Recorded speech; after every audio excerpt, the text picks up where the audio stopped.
ขออนุญาตทดสอบ1 2 3 4 51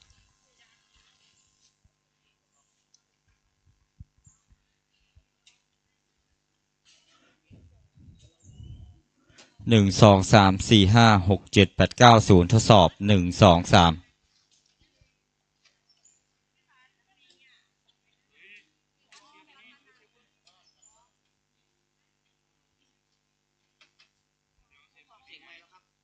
ทดสอบ1 2 3 4 5 6 7 8 9 0ทดสอบ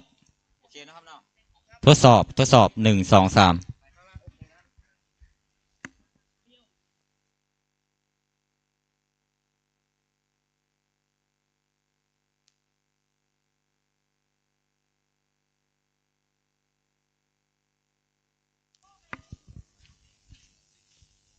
ทดสอบ1 2 3 4 5 6 7 8 9 0ทดสอบ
1 2 1 2 3 1 2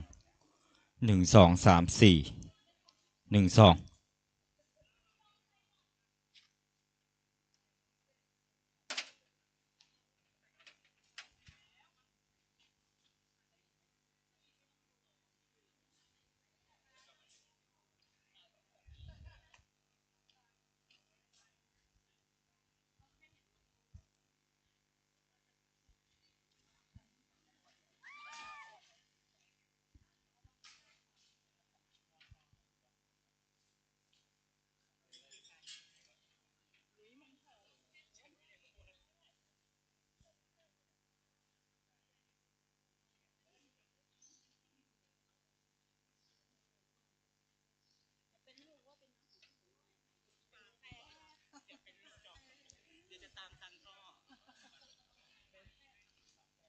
21 2 1 2 1 2 1 2 1 2 3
ครับเรียนท่านผู้มีเกียรติทุกท่านนะครับแล้วก็ท่านผู้ที่มาร่วมงานนะครับในวันนี้ท่านผู้สื่อข่าวทุกท่านนะครับกระผมผู้ช่วยศาสตราจารย์ดร.สุทธิกันทิพยเกษรนะครับหรืออาจารย์ก๊อฟครับผมค่ะส่วนดิฉันนะคะอาจารย์เกตนะคะดร.จารุวรรณพนมจีรสวัสดิ์ค่ะครับในวันนี้เราสองคนได้รับหน้าที่นะครับในการดำเนินรายการในวันนี้นะครับซึ่งในช่วงนี้นะครับก็คิดว่าคงได้เวลาสมควรนะครับขออนุญาตเรียนเชิญ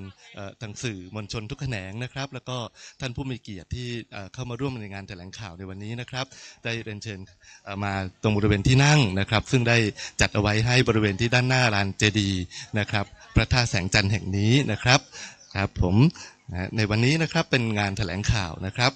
การจัดงานประเพณีสามเป็งเพ็ญเดือน3ล้านนาบูชาพระธาตุแสงจันทร์ครับอาจารย์เกตครับค่ะอาจารย์ก๊อฟคะกิจกรรมในวันนี้นอกจากว่าทุกท่านเนี่ยมาร่วมงานแถลงข่าวเนี่ยท่านจะได้รับรู้ข้อมูลเกี่ยวกับเรื่องของกิจกรรมต่างๆนะคะทั้งกิจกรรมทางสงฆ์และกิจกรรมในส่วนของภาคเอกชนนะคะครับในวันนี้ก็คงจะได้รับข้อมูลนะครับในวันนี้นะครับมีผู้มาร่วมงานนะครับนอกจากทางสื่อมวลชนแล้วนะครับยังมีบุคคลสำคัญที่จะได้มาร่วมแถลงข่าวนะครับนอกจากนี้ยังมีทางกองสวัสดิการ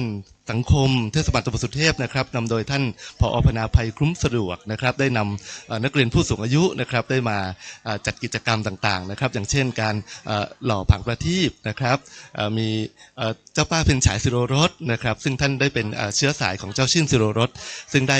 มาฟื้นฟูวัดอุโมงค์สวนพุทธธรรมแล้วก็เจ้าชื่นก็ยังได้มาสำรวจนะครับเบิกในบริเวณโบราณสถานแห่งนี้ด้วยนะครับแล้วก็ในปี2552 ก็ได้มีการขุดค้นนะครับสำรวจในบริเวณแห่งนี้นะครับอาจารย์ครับค่ะถ้าทุกท่านที่ได้เข้ามาในงานวันนี้นะคะจะสังเกตเห็นว่าวันนี้ภายในงานเนี่ยจะมีการประดับประดาตกแต่งสวยงามนะคะซึ่งในการจัดสถานที่เนี่ยก็จะมาจากความร่วมมือนะคะของคณะทำงานชุมชนตำบลสุเทพนะคะได้ข่าวว่าจัดกันแบบว่าโอ้โห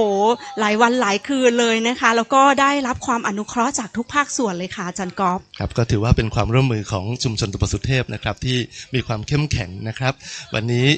ออกจะตื่นเต้นสักหน่อยนะครับเพราะว่าพิธีกรคู่สวยมากนะครับแล้วก็มาไกลมากนะครับอาจารย์เกตมาจากไหนนะครับแนะนำหน่อยครับค่ะอาจารย์เกตก็เป็นคณะทีมวิจัยในโครงการนี้นะคะก็มาจากจังหวัดนครราชสีมาค่ะวันนี้เราก็ร่วมกันเป็นเครือข่ายทำงานร่วมกับชาวชุมชนตำบลสุเทพค่ะครับอาจารย์เกตมาไกลมากอาจารย์รู้จักคำว่าสามเป็งไหมครับนั่นน่ะสิคะอยากทราบเหมือนกันค่ะว่าสามเป็งเป็นยังไงเพราะว่าของเราเนี่ยอยู่ฝั่งอีสานเราก็อาจจะไม่ได้คุ้นเคยวัฒนธรรมทางเหนือมากอยากจะรบกวนให้อาจารย์ก๊อฟเนี่ยได้ช่วยเล่าประวัติหรือความเป็นมาของคำว่าสามเป็งให้พวกเราทราบหน่อยค่ะครับสามเป็งก็จะเป็นเพ็ญเดือน3นะครับหรือวันเพ็ญเดือน3ของทางปฏิทินล้านนา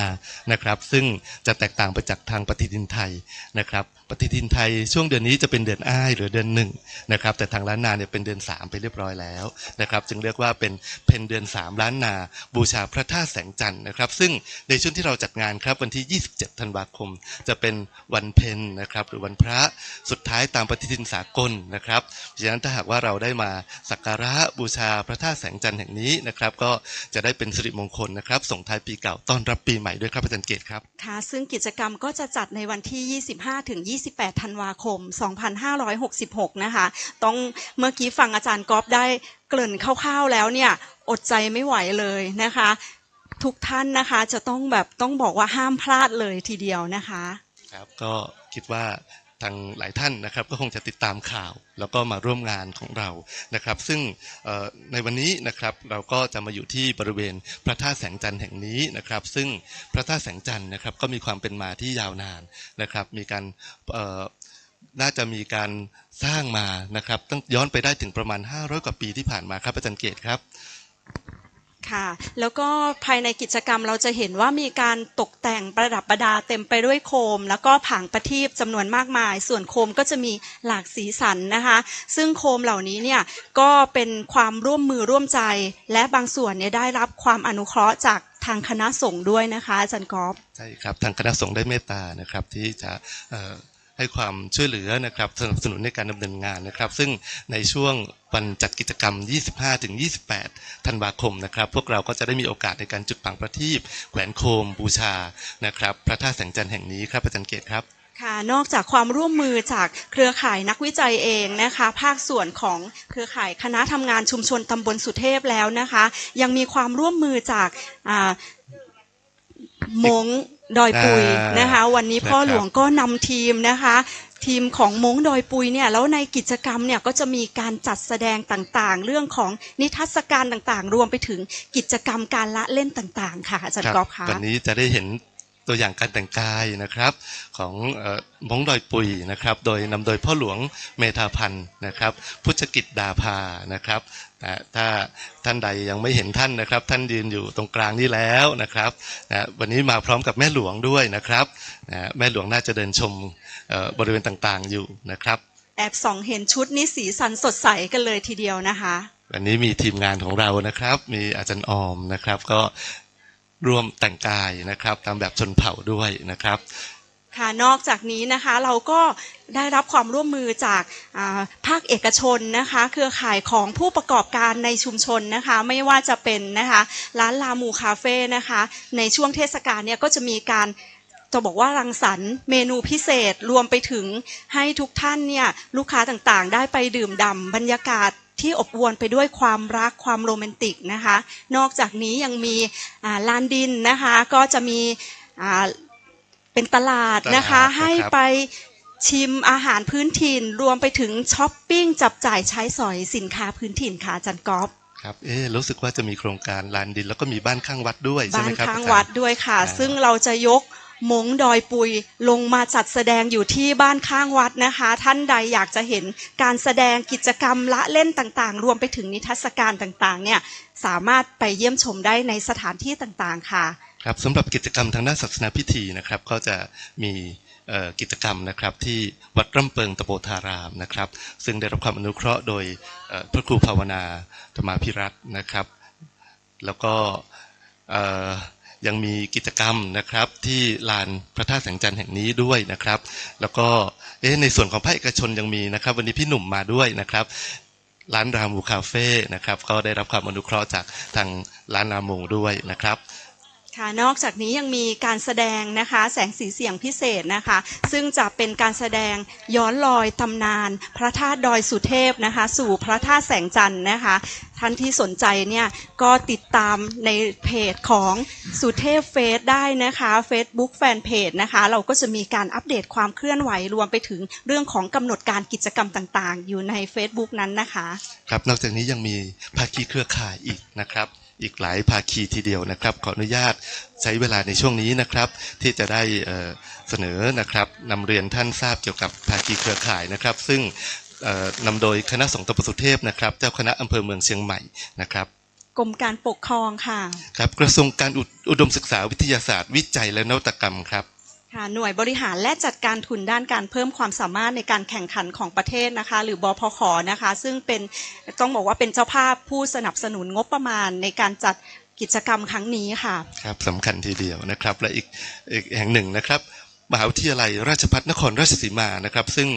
เป็นโครงการวิจัยที่ได้มาหนุนเสริมนะครับในการจัดงานเทศกาลในครั้งนี้ครับค่ะและเราก็ได้รับความอนุเคราะห์และก็สนับสนุนร่วมกันนะคะจากการท่องเที่ยวแห่งประเทศไทยนะคะครับอีกแห่งหนึ่งครับการท่าอากาศยานนานาชาติเชียงใหม่ครับ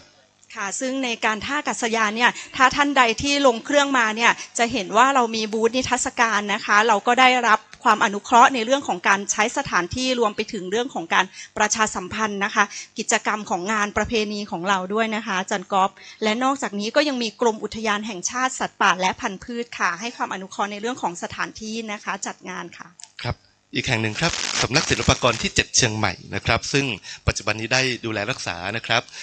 พระบรมสารีริกธาตุที่ได้พบนะครับที่ปรียอดของพระธาตุแห่งนี้นะครับซึ่งถ้าหากว่ามองไปทางด้านหลังนะครับจะเห็นปรียอดของพระธาตุนะครับตอนนี้นะครับกรมศิลปากรนะครับโดยสำนักศิลปากรที่7เชียงใหม่ได้ดูแลรักษาอยู่นะครับค่ะก็และยังมีศูนย์ศึกษาธรรมชาติและสัตว์ป่าเชิงดอยสุเทพนะคะก็ให้ความอนุเคราะห์ในเรื่องของสถานที่จัดกิจกรรมของเราในวันนี้ด้วยค่ะ ครับอีกแห่งหนึ่งครับบริษัทไฟโฟกจำกัดครับค่ะซึ่งบริษัทไฟโฟกเองเนี่ยก็จะเป็นเครือข่ายภาคีในเรื่องของทีมวิจัยนะคะกับโครงการในการจัดเทศกาลประเพณีสามเป็งครั้งนี้ด้วยค่ะและนอกจากนี้ก็จะมีภาคเอกชนนะคะไม่ว่าจะเป็นโครงการลานดินค่ะครับ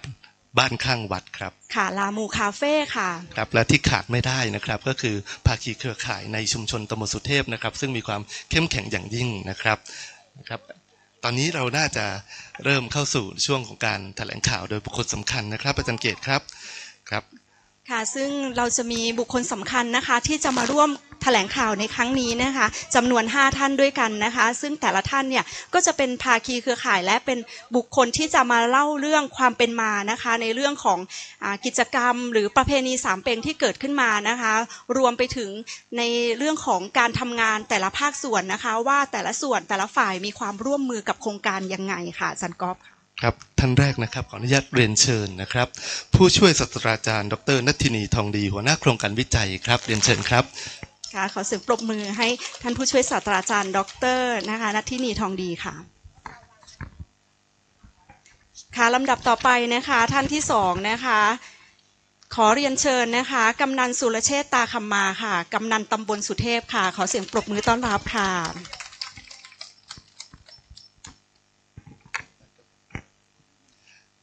ครับท่านที่3ครับขออนุญาตเรียนเชิญคุณอภิชาติชอบธรรมเหมือนนะครับผู้อำนวยการฝ่ายอำนวยการการท่าอากาศยานจังหวัดเชียงใหม่ครับเรียนเชิญครับค่ะและท่านถัดไปนะคะขอเรียนเชิญคุณจักรพงษ์ชินกระโทกประธานเจ้าหน้าที่บริหารบริษัทไฟโฟกจำกัดค่ะ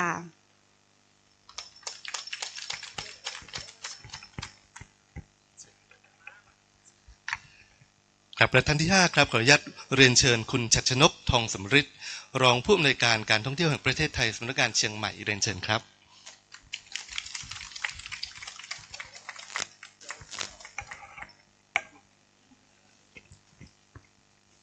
ตอนนี้ท่านบุคคลสำคัญได้มา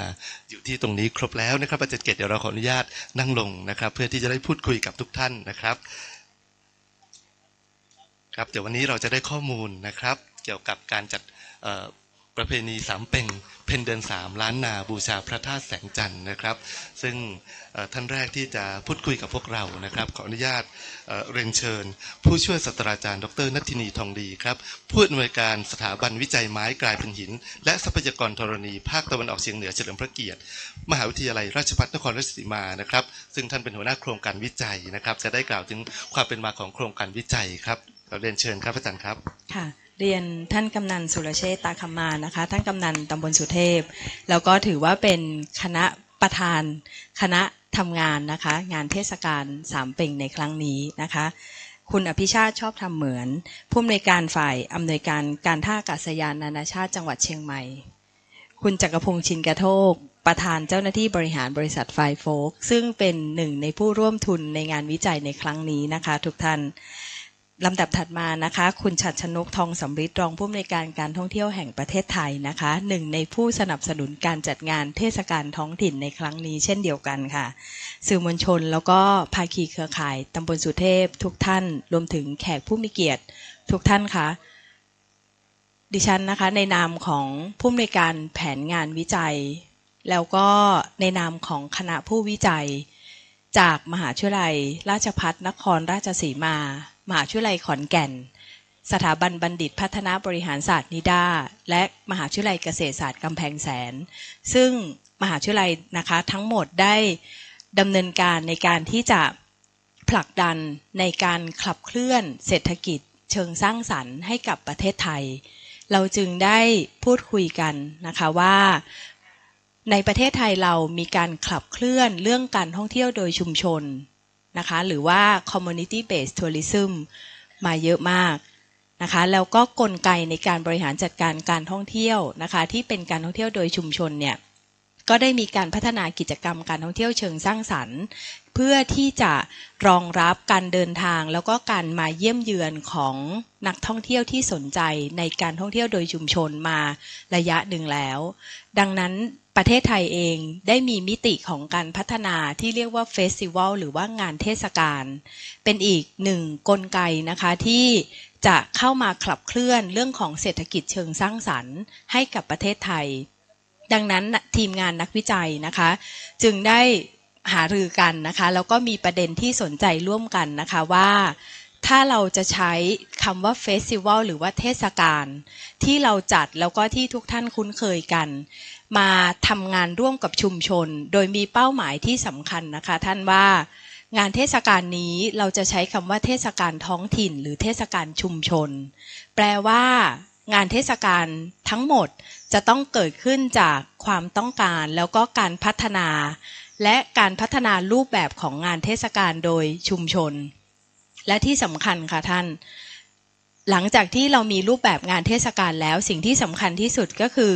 ชุมชนสามารถเป็นผู้บริหารจัดการงานเทศกาลหรือว่าเป็น organize ของชุมชนเองได้ไหมอันนี้ก็เป็นโจทย์นะคะที่นักวิจัยได้คุยกันดังนั้นทางนักวิจัยนะคะก็ได้นำเสนอโครงการวิจัยนะคะไปยังหน่วยผู้ให้ทุนนะคะก็คือบปข.เป็นหน่วยเพิ่มขีดความสามารถทางการแข่งขันของประเทศไทยซึ่งมิติการท่องเที่ยวและการท่องเที่ยวเชิงสร้างสรรค์ก็จะอยู่ในหน่วยงานของบปข.ทางบปข.เองจึงเห็นชอบนะคะว่าการใช้งานเทศกาลเนี่ยน่าจะเป็นหนึ่งในกลไกการยกระดับเศรษฐกิจท้องถิ่นเชิงสร้างสรรค์ให้กับชุมชนได้ทางทีมงานวิจัยจึงได้รอนแรมนะคะจริงๆเราก็เรียกทีมงานเราว่าเป็นนักวิจัยพลัดถิ่นนะคะ มาจากภาคอีสานนะคะส่วนใหญ่แล้วก็มาจากกรุงเทพคำถามแรกที่เราเข้ามาที่เชียงใหม่ได้รับการถามคืออาจารย์มาทำอะไรที่เชียงใหม่นะคะจริงๆตอนแรกเราเสนอโครงการวิจัยไปทั้งหมด8พื้นที่ในประเทศไทยนะคะต้องขอบคุณทางบปข.ที่ไม่ให้เราทำทั้งหมด8พื้นที่นะคะถ้าไม่อย่างนั้นนักวิจัยก็คงทำงานกันหนักมากทุกท่านคะเพราะว่าในการขับเคลื่อนงานเทศกาลชุมชนให้ชุมชนเป็นฐานแล้วก็ให้ชุมชนเป็นผู้บริหารจัดการเทศกาลเองเราต้องใช้เวลา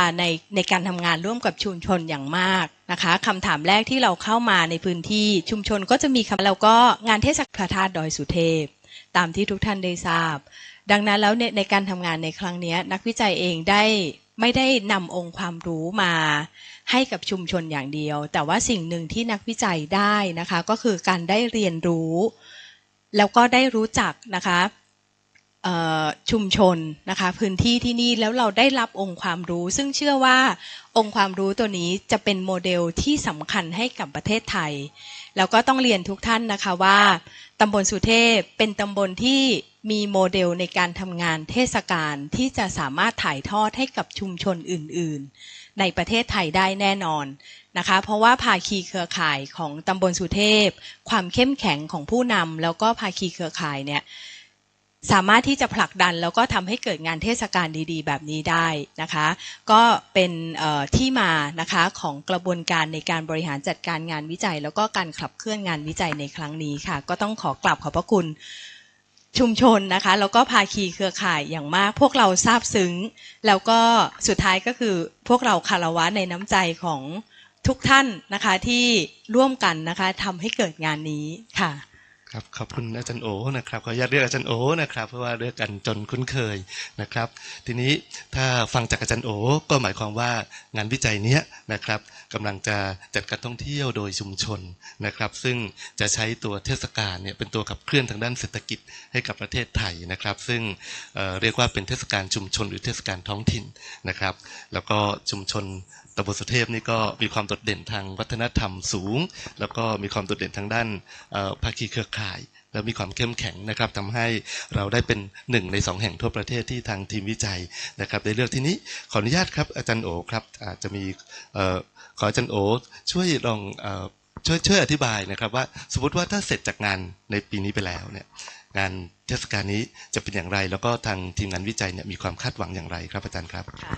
ต้องบอกว่าในการทำงานในครั้งนี้นะคะไม่ใช่แค่เพียงนักวิจัยคาดหวังนะคะทุกท่านหน่วยงานระดับประเทศก็คือหน่วยงานที่ให้ทุนนะคะบปข.เนี่ยนะคะแล้วก็กระทรวงอุดมศึกษานะคะหรือว่ากระทรวงอว.นะคะซึ่งเป็นหน่วยงานที่ดูแลการให้ทุนในครั้งนี้นะคะคาดหวังอย่างมากแล้วก็เป็นคำถามของนักวิจัยนะคะว่าเทศกาลที่พัฒนาขึ้นมาในปีนี้จะยังอยู่ต่อหรือเปล่า เป็นคำถามที่นักวิจัยยังคงต้องตอบอยู่ทุกครั้งนะคะแล้วก็ตอนรายงานผลรอบสุดท้ายก็ยังต้องตอบอยู่นะคะอาจารย์ก๊อฟดังนั้นแล้วเนี่ยกลไกหนึ่งที่นักวิจัยทำงานร่วมกับชุมชนที่ผ่านมาก็คือเราสร้างศักยภาพให้กับคนแล้วก็สร้างกลไกในการทำงานให้กับคนมากๆนะคะเพราะว่าเราอยากให้ทางชุมชนเองเนี่ยมั่นใจนะคะแล้วก็รู้ว่าศักยภาพในการจัดงานเทศกาลของชุมชนเนี่ยเป็นอย่างไรแล้วสิ่งที่สำคัญที่สุดที่งานนี้จะเคลื่อนต่อไปได้ในปีหน้านะคะทุกท่านไม่ใช่แค่ความเข้มแข็งของชุมชนแต่ว่าภาคีเครือข่ายสำคัญมากๆนะคะที่จะเป็นกำลังใจให้กับชุมชนอย่างประเทศไทยซึ่งจริงๆการท่องเที่ยวแห่งประเทศไทยเนี่ยมาร่วมเวทีกับเราตั้งแต่เวทีแรกๆนะคะจนกระทั่งถึงเวทีสุดท้ายแล้วท้ายที่สุดการท่องเที่ยวแห่งประเทศไทยก็มองว่างานเทศกาลเนี้ยเป็นงานที่จะต่อยอดได้นะคะทางการท่องเที่ยวแห่งประเทศไทยก็ได้สนับสนุนงบประมาณในการจัดงานในครั้งนี้นั่นแปลว่าในอนาคตข้างหน้าหากมีทิศทางของการทำงานในมุมมองของตลาดได้นะคะงานเทศกาลนี้ก็จะเป็นกำลังใจให้กับชุมชนด้วยอีกหน่วยงานหนึ่งนะคะที่อยู่กับเราตลอดนะคะด้านขวามือนะคะก็คือการท่าอากาศยานต้องเรียนว่าการท่าเนี่ยมาประชุมกับเราตั้งแต่วันแรกที่นักวิจัยเดินทางเข้ามาจนกระทั่งถึงวันนี้นะคะแล้วก็จนกระทั่งถึงวันจัดงานอันนี้ค่ะคือสิ่งที่จะเป็นการต่อยอดที่ดีมากๆนะคะอีกหน่วยงานหนึ่งที่จะไม่พูดถึงไม่ได้ก็คือสำนักงานส่งเสริมการจัดประชุมและนิทรรศการหรือว่า TCEP ซึ่งขับเคลื่อนงานเทศกาลนะคะหรือว่าเฟสติวัลอะค่ะในประเทศไทยทาง TCEP เองนะคะก็จะเป็นอีกหนึ่งหน่วยงานที่จะเข้ามายกระดับงานเทศกาลของชุมชนให้มีรูปแบบที่น่าสนใจมากขึ้นนะคะซึ่งอันเนี้ยค่ะก็คิดว่าหน่วยงานภาคีที่เกี่ยวข้องแล้วก็สุดท้ายเลยก็คือที่เดี๋ยวจะต้องแถลงข่าวร่วมกับเรานะคะก็คือภาคเอกชนตอนที่เราทำงานวิจัยอย่างที่เรียนนะคะว่าการขับเคลื่อนงานวิจัยนอกจากได้รับงบประมาณแล้วเนี่ยอีกงบประมาณหนึ่งเราเรียกว่างบประมาณสนับสนุนจากภาคเอกชนเพราะว่ามันเป็นมิติที่มองได้ว่างานที่เราทำมันคุ้มค่าภาคเอกชนมองเห็นคุณค่าของงานดังนั้นไฟโฟกเองเนี่ยค่ะก็เลยได้เข้ามาทำงานในตรงนี้แล้วก็สนับสนุนวิจัยที่จะทำงานร่วมกันซึ่งก็ไฟโฟกเองก็มองว่างานเทศกาลนี้น่าจะไปต่อได้ดังนั้นการความยั่งยืนแล้วก็โอกาสในการที่จะขับเคลื่อนต่อซึ่งถือว่าตำบลสุเทพมีแน่นอนนะคะนี่ก็มั่นใจนะคะว่าจะเกิดขึ้นในงานครั้งที่2ครั้งที่3ต่อแล้วก็ต่อไปนะคะค่ะอาจารย์ก๊อฟค่ะขอบพระคุณท่านอาจารย์โอเป็นอย่างสูงนะครับที่ได้กรุณาให้ข้อมูลต่างๆนะครับซึ่งเดี๋ยวคงมีอีกหนึ่งบุคคลนะครับจะขอเรียนเชิญอาจารย์เกตนะครับค่ะและสำหรับบุคคลสำคัญท่านถัดไปนะคะก็จะเป็นใครไปไม่ได้เลยนะคะต้องบอกว่าท่านเนี่ยเป็นผู้นำเป็นหัวเรี่ยวหัวแรงนะคะคือจริงๆถ้าขาดท่านไปเนี่ยก็เชื่อว่างานประเพณีงานเทศกาลในครั้งนี้ก็คงจะไม่เกิดนะคะค่ะท่านถัดไปที่กล่าวถึงก็คือท่านกำนันสุรเชษฐ์ตาคำมานะคะกำนันตำบลสุเทพค่ะขอให้ท่านกำนันเนี่ยได้ช่วยเล่ารายละเอียดต่างๆรวมไปถึงเรื่องของความร่วมมือในภาคส่วนของภาคีชุมชนนะคะขอเรียนเชิญค่ะครับขอบคุณพิธีกรนะครับก็ทางอาจารย์โอนะครับหัวหน้าทีมวิจัยนะครับในโครงการนะครับการท่าอากาศยานนะครับผู้แทนทางทททนะครับรองผู้อำนวยการการท่องเที่ยวสาขาเชียงใหม่นะครับแล้วก็น้องต้นไฟฟลกนะครับแล้วก็ผู้มีเกียรติทุกท่านรวมถึงสื่อมวลชนนะครับซึ่งในส่วนของผมนะครับแล้วก็ผมขอใช้คำว่าเป็นตัวแทนนะครับของเครือข่ายนะครับในพื้นที่ตำบลสุเทพนะครับนอกจากเรามีเครือข่ายในตำบลสุเทพแล้วมีสถานที่นะครับหรือว่ามีการจัดการบริหารแล้วนะครับที่ขาดไม่ได้นะครับในเรื่องของการมีส่วนร่วมนะครับของทุกภาคส่วนนะครับที่มีส่วนร่วมทำให้เกิดงานในวันนี้นะครับไม่ว่าจะเป็นเรื่องของภาคเอกชนนะครับภาครัฐนะครับที่มีการรวมตัวกันนะครับผมถือว่าเป็นภาคีเครือข่ายทั้งหมดนะครับในการที่เราจะบริหารจัดการในเรื่องของงานนะครับซึ่งอย่างที่ทางอาจารย์โอได้นำเรียนเบื้องต้นนะครับว่าในการคัดเลือกชุมชนในการที่จะทำเรื่องของงานเฟสติวัลหรือว่างานประจำถิ่นซึ่งเรามองนะครับมองต่อนะครับถ้าอย่างอาจารย์โอตอบอย่างเมื่อกี้นะครับผมก็บอกว่าปีต่อๆไปนะครับน่าจะเป็นปีโอกาสของตำบลสุเทพที่จะมีเป็นงาน ผมถือว่าจะใช้คำว่าเป็นประเพณีนะครับทำให้เกิดเป็นประเพณีทุกๆปีนะครับปีนี้เราถือว่าอาจจะเป็นปีแรกอยู่ในการดำเนินงานนะครับอาจจะมีการประสานอาจจะยังไม่ครอบขนาดยังไม่ครอบผมก็ได้ภาคีเครือข่าย40กว่าองค์กรละที่เข้ามานะครับอันนี้ขนาดยังไม่ครอบถ้าครอบเนี่ยผมว่าทั้งจังหวัดน่าจะเห็นความสำคัญของที่นี่นะครับที่จะนำไปสู่เรื่องของการที่จะเป็นแหล่งนะครับท่องเที่ยวอีกที่หนึ่งนะครับไม่ใช่ว่าเป็นแหล่งท่องเที่ยวทางด้านการมาเยือนแล้วนะครับแล้วกลับไปซึ่งก็จะเป็นในเรื่องของการปลูกฝังจิตสำนึกในเรื่องของพื้นที่ด้วยที่มีการความเป็นอยู่ตั้งแต่เราเรียกว่าในสมัยอดีตนะครับจนถึงปัจจุบันนะครับอดีตเป็นยังไงปัจจุบันเราอยากให้มีการถ้าบอกว่าเป็นการพัฒนาก็คือการพัฒนาที่มันดีขึ้นแต่ว่ามันคงดีกว่าเดิมถ้าหากว่าเราเอางานเก่านะครับขึ้นมานะครับขัดใหม่นะครับให้มันเกิดความมีชีวิตชีวาที่เกิดขึ้นนะครับคำว่าชีวิตชีวาก็เหมือนกันนะครับคือให้มันมีรูปแบบนะครับที่มันชัดเจนในการที่จะ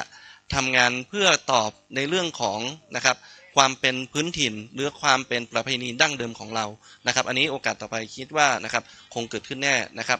เพราะฉะนั้นในส่วนของในฐานะผมขออนุญาตใช้ตัวแทนว่าเป็นผู้นำทางตำบลสุเทพนะครับในฐานะกำนันแล้วก็เป็นอีกส่วนหนึ่งในส่วนการประสานงานกับภาคีเครือข่ายต่างๆนะครับก็ต้องขอบคุณนะครับทุกหน่วยงานนะครับที่ทำให้งานของเราที่วันนี้นะครับประสบผลสำเร็จถามว่า 100% ไหมนะครับเราไม่ต้องมองให้มันเกิน100นะครับหรือว่า100เพราะว่าเราต้องมีการพัฒนาต่อไปเรื่อยๆนะครับเพื่อจะให้เกิดเป็นงานประจำปีนะครับเพราะฉะนั้นสรุปอีกครั้งหนึ่งว่าในวันนี้นะครับดีใจนะครับหลายหน่วยงานภาคส่วนนะครับที่เห็นความสำคัญด้านนี้นะครับแล้วทำให้เกิดการพัฒนาในเรื่องของคนนะครับในเรื่องของพื้นที่นะครับแล้วต่อไปอย่างที่บอกเมื่อกี้ว่าอาจจะเป็นงานของจังหวัดเชียงใหม่ต่อไปในอนาคตครับค่ะขอบคุณท่านกำนันสุรเชษฐ์อีกครั้งหนึ่งนะคะโอ้โหได้ฟังอย่างนี้แล้วเนี่ยสัมผัสได้ถึงความเข้มแข็งของชุมชนนะคะฟังแล้วรู้สึกต้องบอกว่าอบอุ่นในหัวใจว่าอย่างนั้นเลยนะคะรวมไปถึงรู้สึกภาคภูมิใจแทนชาวชุมชนตำบลสุเทพจริงๆนะคะค่ะท่านถัดไปเป็นท่านใดดีคะท่านจันกอบคะครับท่านถัดไปนะครับก็เป็นอีกท่านหนึ่งนะครับที่เป็นภาคีเครือข่ายที่สำคัญอย่างยิ่งนะครับจะขออนุญาตเรียนเชิญคุณอภิชาติชอบทำเหมือนนะครับผู้อำนวยการฝ่ายอำนวยการการท่าอากาศยานจังหวัดเชียงใหม่ครับได้กล่าวถึงการร่วมเป็นภาคีเครือข่ายนะครับในการจัดงานประเพณีสามเพ็งเพนเดือน3ล้านนาบูชาพระธาตุแสงจันทร์ครับขออนุญาตเรียนเชิญครับ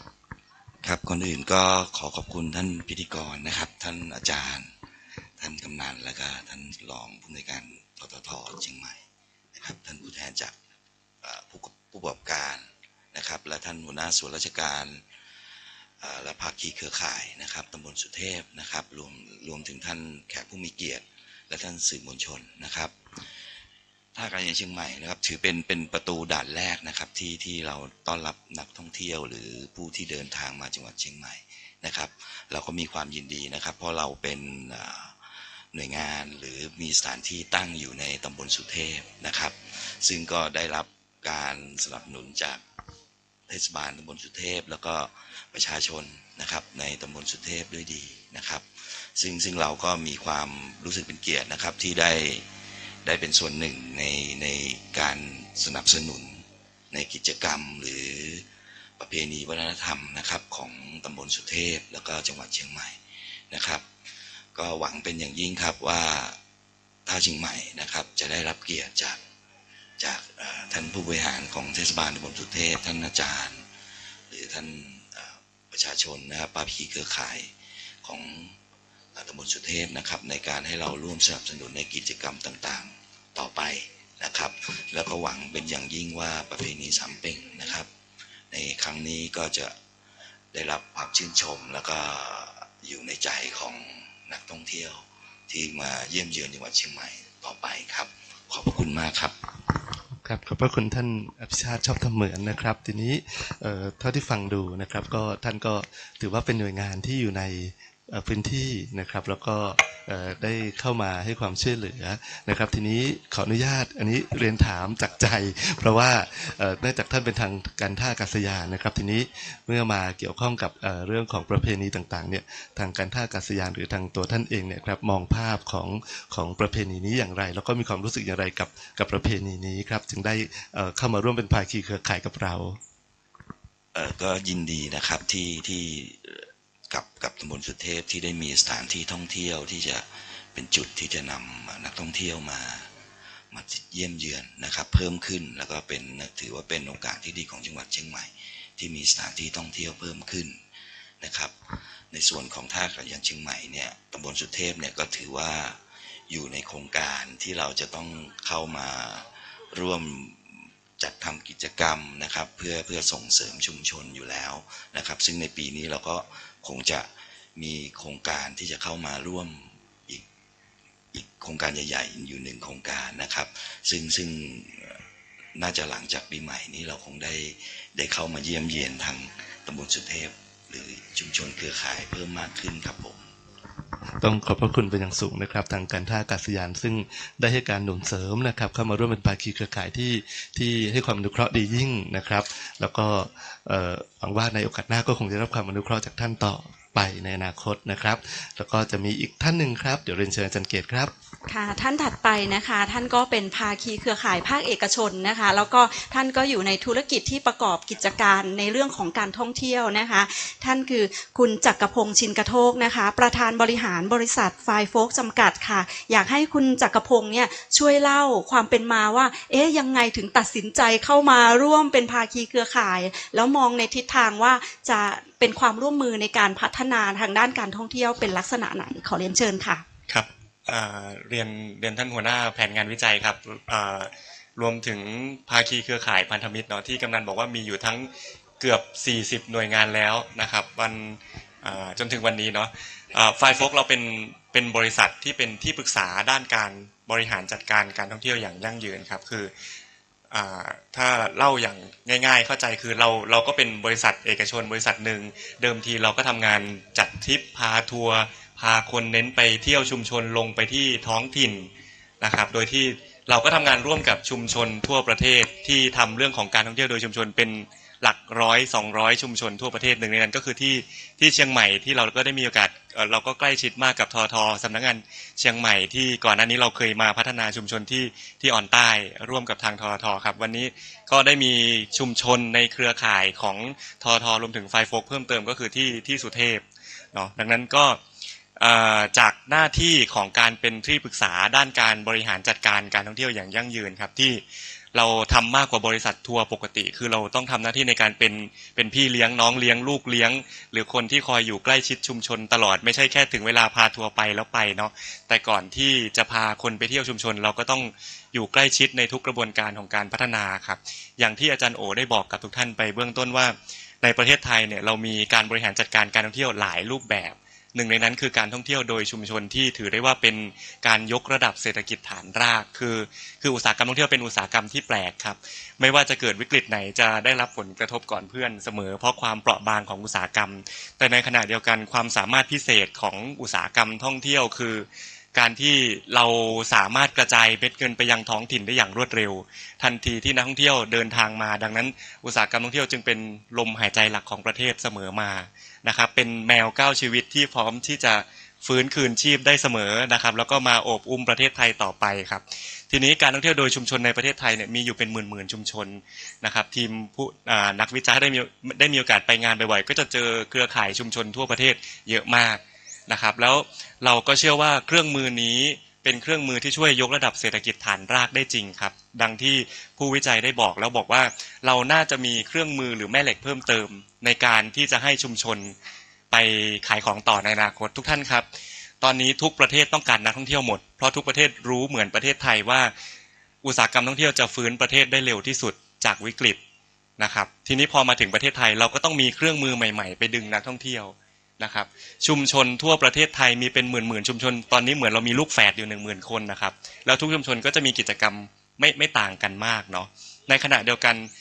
ทำยังไงให้สุเทพหรือชุมชนอื่นๆในจังหวัดเชียงใหม่มีแม่เหล็กหรือมีแรงดึงดูดที่ต่างจากลูกแฝด10,000 คนผมก็เชื่อว่างานเทศกาลหรือที่เราเรียกว่าตอนนี้มันมีกระแสเรื่องของซอฟต์พาวเวอร์เรื่องของเสน่ห์ที่ละมุนละม่อมที่จะดึงดูดนักท่องเที่ยวมาที่เชียงใหม่นะครับงานเทศกาลก็เป็นอีกหนึ่งสีสันที่เมื่อถูกยกระดับจากการท่องเที่ยวโดยชุมชนบริหารจัดการโดยชุมชนขึ้นมาเป็นงานเทศกาลก็จะมีอีกมิติที่มาเที่ยวชุมชนรอบนี้นะครับคือเชียงใหม่ถ้าเป็นนักท่องเที่ยวเนี่ยถามหัวรายหัวเลยครับใครไม่เคยมาเชียงใหม่ แต่การมาเชียงใหม่ครั้งนี้จะไม่เหมือนเดิมเพราะมันมีเทศกาลนี้กับชุมชนนี้นะครับดังนั้นฝ่ายโฟกเองเราจึงเห็นโอกาสว่านอกจากการท่องเที่ยวโดยชุมชนที่เรียกได้ว่าเป็นเครื่องมือที่แข็งแรงแล้วเราควรจะมีแม่เหล็กเพิ่มเติมนะครับจึงตัดสินใจมาร่วมงานวิจัยในครั้งนี้เพราะอยากได้เครื่องมือจาก2ชุมชนจากทั้งโคราชและเชียงใหม่ไปพัฒนาชุมชนอื่นๆต่อนะครับทีนี้โจทย์หลักคือเราทำงานกับชุมชนทั่วประเทศชุมชนเป็นผู้จัดงานเองได้หรือไม่อาจารย์ก็ถามตั้งแต่วันแรกครับเพราะเวลาเราจัดงานกับชุมชนเนาะทางททกับทางไฟโฟกเราน่าจะมี execution ใกล้เคียงกันคือเราก็จะมี organizer ไปช่วยแต่โจทย์ท้าทายของงานนี้คือไม่มี organizer และชุมชนต้องเป็นเจ้าของงานเองครับก็อาจารย์ใช้เวลานานมาก1 ปีกว่าจะมีวันนี้กว่าจะถอด DNA กว่าจะหาวัฒนธรรมเจอกว่าจะเจอรูปแบบการทำงานในรูปแบบเครือข่ายที่แข็งแรงดังนั้นก็จะในสุดท้ายแล้วผลงานวิจัยนี้ก็จะเป็นเครื่องมือที่เหมือนกับการวิจัยเรื่องการท่องเที่ยวโดยชุมชนเมื่อหลาย10 ปีก่อนแล้วเอาไปขยายผลต่ออันนี้ก็จะเป็นการวิจัยที่ชุมชนสามารถเป็นเจ้าของงานเทศกาลได้เองแล้วไปขยายผลต่อซึ่งก็แสดงความยินดีกับเชียงใหม่กับสุเทพนะครับที่เตอร์พีทการเป็นคนแรกการเป็นตัวอย่างมันไม่ยากครับแต่การพัฒนาการทำให้คงอยู่การรักษามาตรฐานเป็นเรื่องที่ยากครับในฐานะ CEO ของที่ปรึกษาด้านการบริหารจัดการการท่องเที่ยวอย่างยั่งยืนขอมอบโมเดลที่เรียกว่า CEO ให้กับกำนันครับCEO ที่ย่อมาจาก C ตัวแรกคือ collaboration ครับที่แปลว่าความร่วมมือกำนันสร้างความร่วมมือใช้เครือข่ายทั้งหมดที่มีอยู่ในมือในการทำให้เกิดงานนี้ได้กลมกล่อมมากนะครับอันที่2คือ E ครับ E คือ engagement กำนันสร้างเขาเรียกว่าการมีส่วนร่วมของคนในท้องถิ่นคนในตำบลสุเทพแม้กระทั่งพระได้กลมกล่อมมากนะครับคือผมเห็นความเข้มแข็งของพระที่บอกพระก็ช่วยนะครับเครือข่ายของพระสงฆ์นี่ต้องกราบ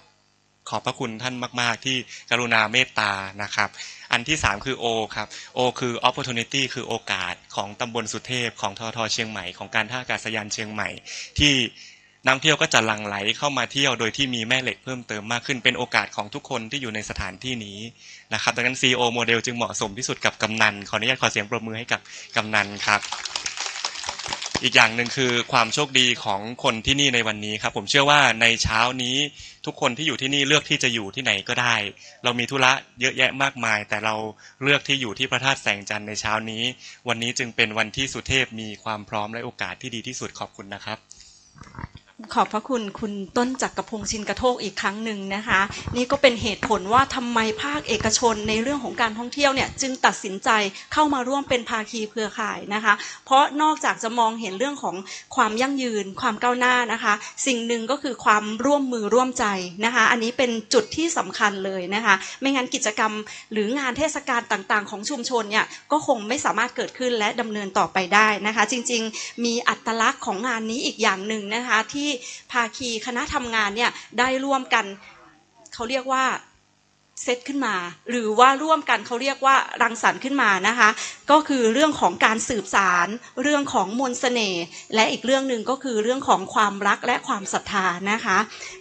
และสำหรับท่านต่อไปนะคะก็เป็นอีกหนึ่งบุคคลสำคัญนะคะที่เป็นภาคีเครือข่ายในการจัดงานครั้งนี้ค่ะคุณก๊อฟค่ะ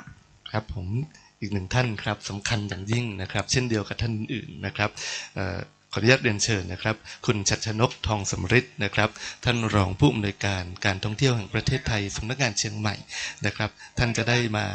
พูดคุยแล้วก็เชิญชวนพวกเราแล้วก็ท่านผู้ชมนะครับได้มาท่องเที่ยวในเทศกาลประเพณีสามเป่งเป็นเดือน3ล้านนาบูชาพระธาตุแสงจันทร์เรียนเชิญครับค่ะก็ในนามของการท่องเที่ยวแห่งประเทศไทยสำนักงานเชียงใหม่นะคะก่อนอื่นต้องขอบพระคุณนะคะท่านหัวหน้าทีมวิจัยนะคะแล้วก็ท่านกำนันตำบลสุเทพแล้วก็ภาคีเครือข่ายนะคะผู้จัดงานประเพณีนี้ขึ้นมานะคะจริงๆแล้วเนี่ยต้องบอกว่าทางททเองเนี่ยมีความยินดีเป็นอย่างยิ่งนะคะที่ได้ร่วมเป็นส่วนหนึ่งของการจัดงานประเพณีสามเป่งซึ่งต้องบอกเลยว่างานนี้เนี่ยเป็นการยกระดับนะคะของเป็นการเขาเรียกอะไรสร้างสรรค์อัตลักษณ์เชิดชูยกระดับขึ้นมาเพื่อให้งานเทศกาลที่เป็นเทศกาลระดับชุมชนนะคะได้พัฒนาแล้วก็เป็นต้นแบบการจัดงานเทศกาลชุมชนซึ่งงานนี้เองอะค่ะทางททเองก็ได้บรรจุอยู่ในปฏิ ทินกิจกรรมท่องเที่ยวนะคะของจังหวัดเชียงใหม่แล้วก็เชื่อมั่นเหลือเกินค่ะว่างานนี้เนี่ยจะสามารถถูกยกระดับแล้วก็พัฒนาเป็นงานในระดับประเทศได้นะคะดูจากความเขาเรียกว่าความร่วมมือร่วมใจแล้วก็การมีส่วนร่วมกันของชุมชนนะคะทั้งชุมชนเองก็ตามคณะสงฆ์โรงเรียนภาคีเครือข่ายต่างๆอย่างที่ท่านกำนันได้นำเรียนไปเห็นได้ชัดเจนว่าชุมชนสุเทพจะเป็นต้นแบบการจัดงานเทศกาลที่ดีของจังหวัดเชียงใหม่ได้เป็นอย่างดีเลยค่ะซึ่งการท่องเที่ยวแห่งประเทศไทยเองนะคะก็อยากจะเรียนเชิญชวนนะคะนักท่องเที่ยวทุกท่านนะคะมาร่วมงานมาร่วมถึงสร้างประสบการณ์ท่องเที่ยวที่มีคุณค่าแล้วก็มีความหมายนะคะผ่านงานเทศกาลงานประเพณีนะคะงานประเพณีสามเป็งเพ็ญเดือน3ล้านนาบูชาพระธาตุแสงจันทร์นะคะซึ่งเราจะจัดกันตั้งแต่วันที่25ถึง28ธันวาคมนี้ที่พระธาตุแสงจันทร์ตำบลสุเทพอำเภอเมืองจังหวัดเชียงใหม่แห่งนี้นั่นเองอย่างที่บอกไปทุกท่านได้เห็นความงดงามของสถาปัตยกรรมโบราณสถานของจังหวัดเชียงใหม่พระธาตุแสงจันทร์แห่งนี้แล้วทุกคนก็เขาเรียกว่าดื่มด่ำกับบรรยากาศดีๆในเช้านี้นะคะ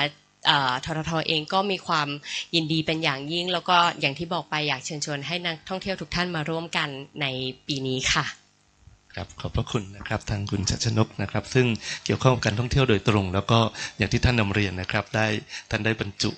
ประเพณีสามเป่งนะครับไว้ในปฏิทินการท่องเที่ยวนะครับของททท.เรียบร้อยนะครับซึ่งเราก็หวังเป็นอย่างยิ่งว่าในปีถัดไปนะครับเรามีการจัดงานนะครับก็คงจะมีการจัดอย่างต่อเนื่องก็คงจะได้เป็นส่วนหนึ่งในการท่องเที่ยวที่อยู่ในปฏิทินของทางการท่องเที่ยวต่อไปนะครับครับในโอกาสนี้นะครับเราก็ได้รับเกียรติจากทั้งทาง5ท่านนะครับซึ่งเป็นบุคคลสำคัญในการที่จะมาให้ข้อมูลนะครับก็คงจะขออนุญาตนำเข้าสู่ช่วงของการถ่ายภาพร่วมกันนะครับเพื่อเป็นที่ระลึกในการแถลงข่าวในครั้งนี้นะครับค่ะขอเรียนเชิญท่านผู้มีเกียรติทุกท่านนะคะร่วมกันถ่ายภาพนะคะทางด้านหน้านะคะถ่ายภาพร่วมกันนะคะกับทีมคณะนะคะผู้จัดงานนะคะขอเรียนเชิญค่ะ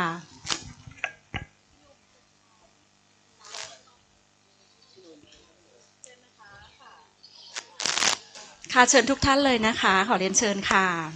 ถ่ายรูปหมู่ร่วมกันนะคะทางด้านหน้าค่ะ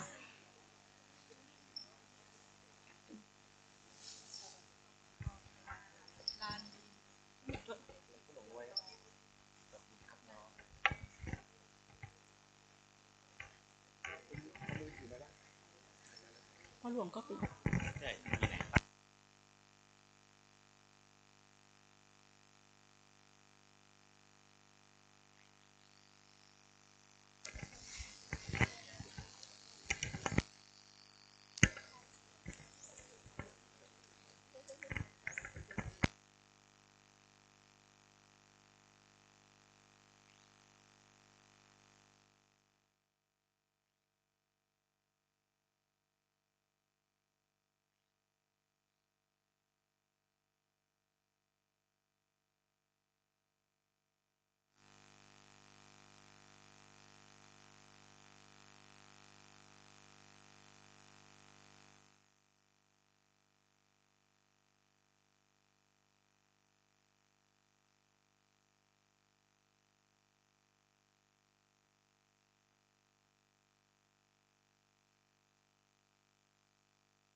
ค่ะขอบพระคุณทุกท่านเป็นอย่างสูงนะคะ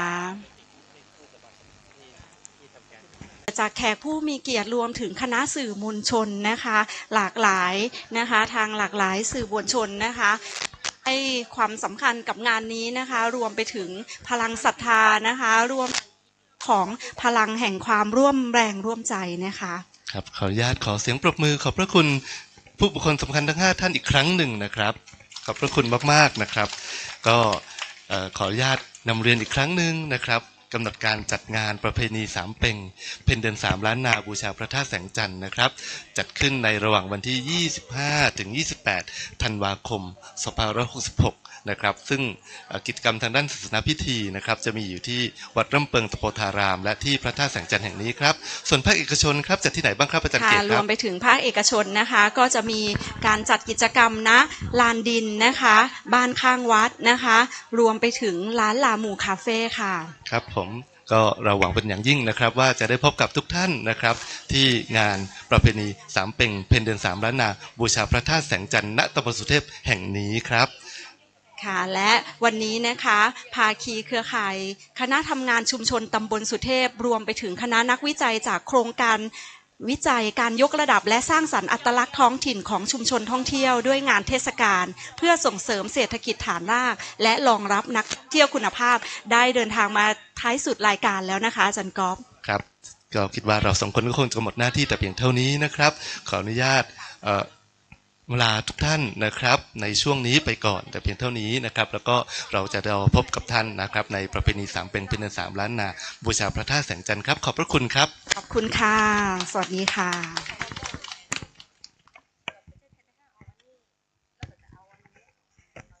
สวัสดีเจ้าขอบคุณพิธีกรทั้ง2ท่านตัวนะเจ้าสัญจรนอกสถานที่นะเจ้าโดยวันนี้เนี่ยสำนักงานประชาสัมพันธ์จังหวัดเชียงใหม่นะเจ้าได้รับเกียรติจากท่านรองผู้ว่าราชการจังหวัดเชียงใหม่ซึ่งในขณะนี้นะเจ้าท่านเดินทางมาถึงแล้วนะเจ้าเรียนเชิญท่านรองผู้ว่าราชการจังหวัดเชียงใหม่นะเจ้าแล้วก็ผู้เข้าร่วมแถลงข่าวนะเจ้าได้เข้าประจำที่แล้วก็แหมสักกรรมนึ่งนะเจ้าถ้าเริ่มในการแถลงข่าวนะเจ้าซึ่งในวันนี้เนี่ยมีหลายหน่วยงานด้วยกันนะเจ้าที่ได้มาแถลงข่าวสัญจร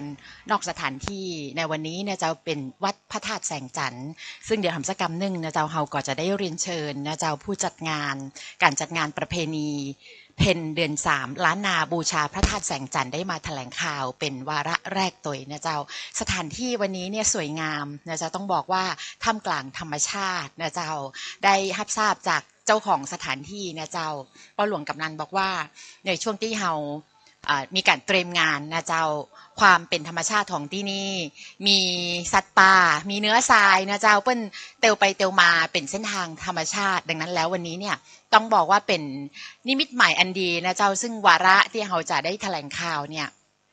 มีเรื่องที่สำคัญหลายเรื่องโดยเฉพาะอย่างยิ่งนะเจ้าเรื่องที่เกี่ยวเนื่องนะเจ้ากับปากท้องของพี่น้องประชาชนซึ่งในวันนี้นะเจ้าตั้งครั้งจังหวัดนะเจ้าแล้วก็ในส่วนของปกครองจังหวัดสาธารณสุขจังหวัดนะเจ้าต่างธกส.ออมสินนะเจ้าแล้วก็เทศบาลเมืองแกนพัฒนานะเจ้าตลอดจนถึงในส่วนของมหาวิทยาลัยเชียงใหม่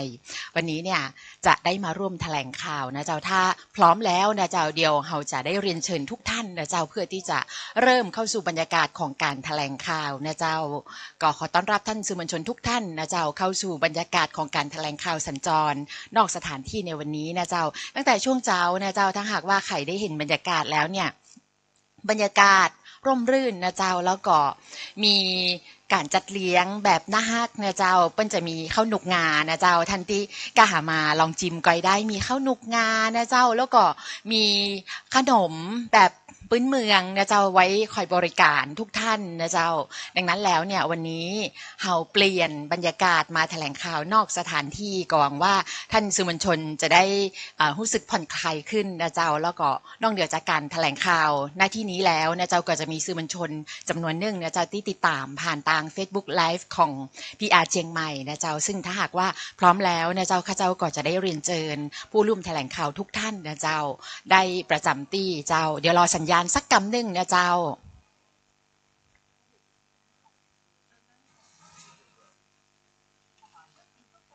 ในลำดับแรกนะเจ้าใครขอเรียนเชิญท่านประธานในการแถลงข่าวในวันนี้นะเจ้าเรียนเชิญท่านรองผู้ว่าราชการจังหวัดเชียงใหม่นะเจ้าท่านวรวิทย์ชัยสวัสดิ์เจ้า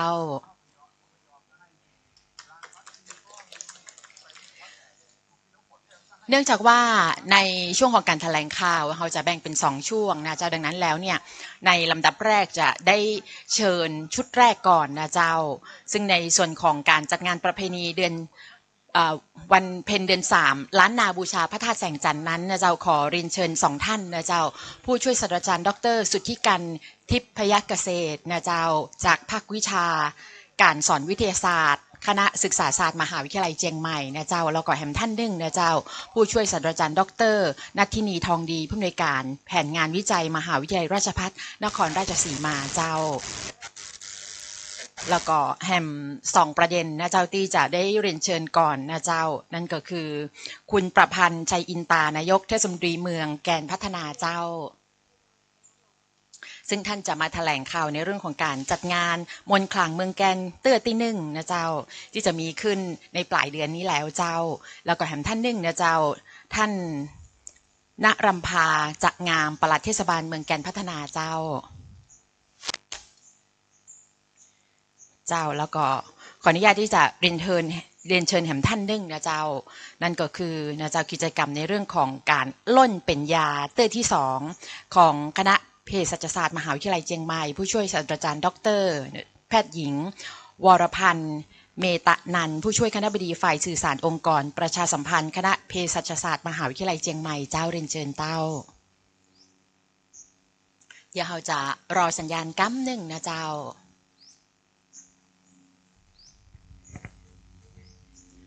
นอกเหนือจากที่ได้เริ่มในการแถลงข่าวในขณะนี้แล้วนะเจ้าก็ยังมีแฮมหลายท่านนะเจ้าก็ขออนุญาตแนะนำไปก่อนนะเจ้าก่อนที่จะเข้าสู่ขั้นตอนตามลำดับนะเจ้าซึ่งวันนี้เนี่ยก็จะมีเรื่องของโครงการคัดกรองมะเร็งเต้านมโดยเครื่องเอ็กซเรย์เต้านมเคลื่อนที่ในสตรีกลุ่มเสี่ยงนะเจ้าโดยรองนายแพทย์สาธารณสุขจังหวัดเชียงใหม่นะเจ้าคุณพัชราการคงทวีพันธ์เจ้า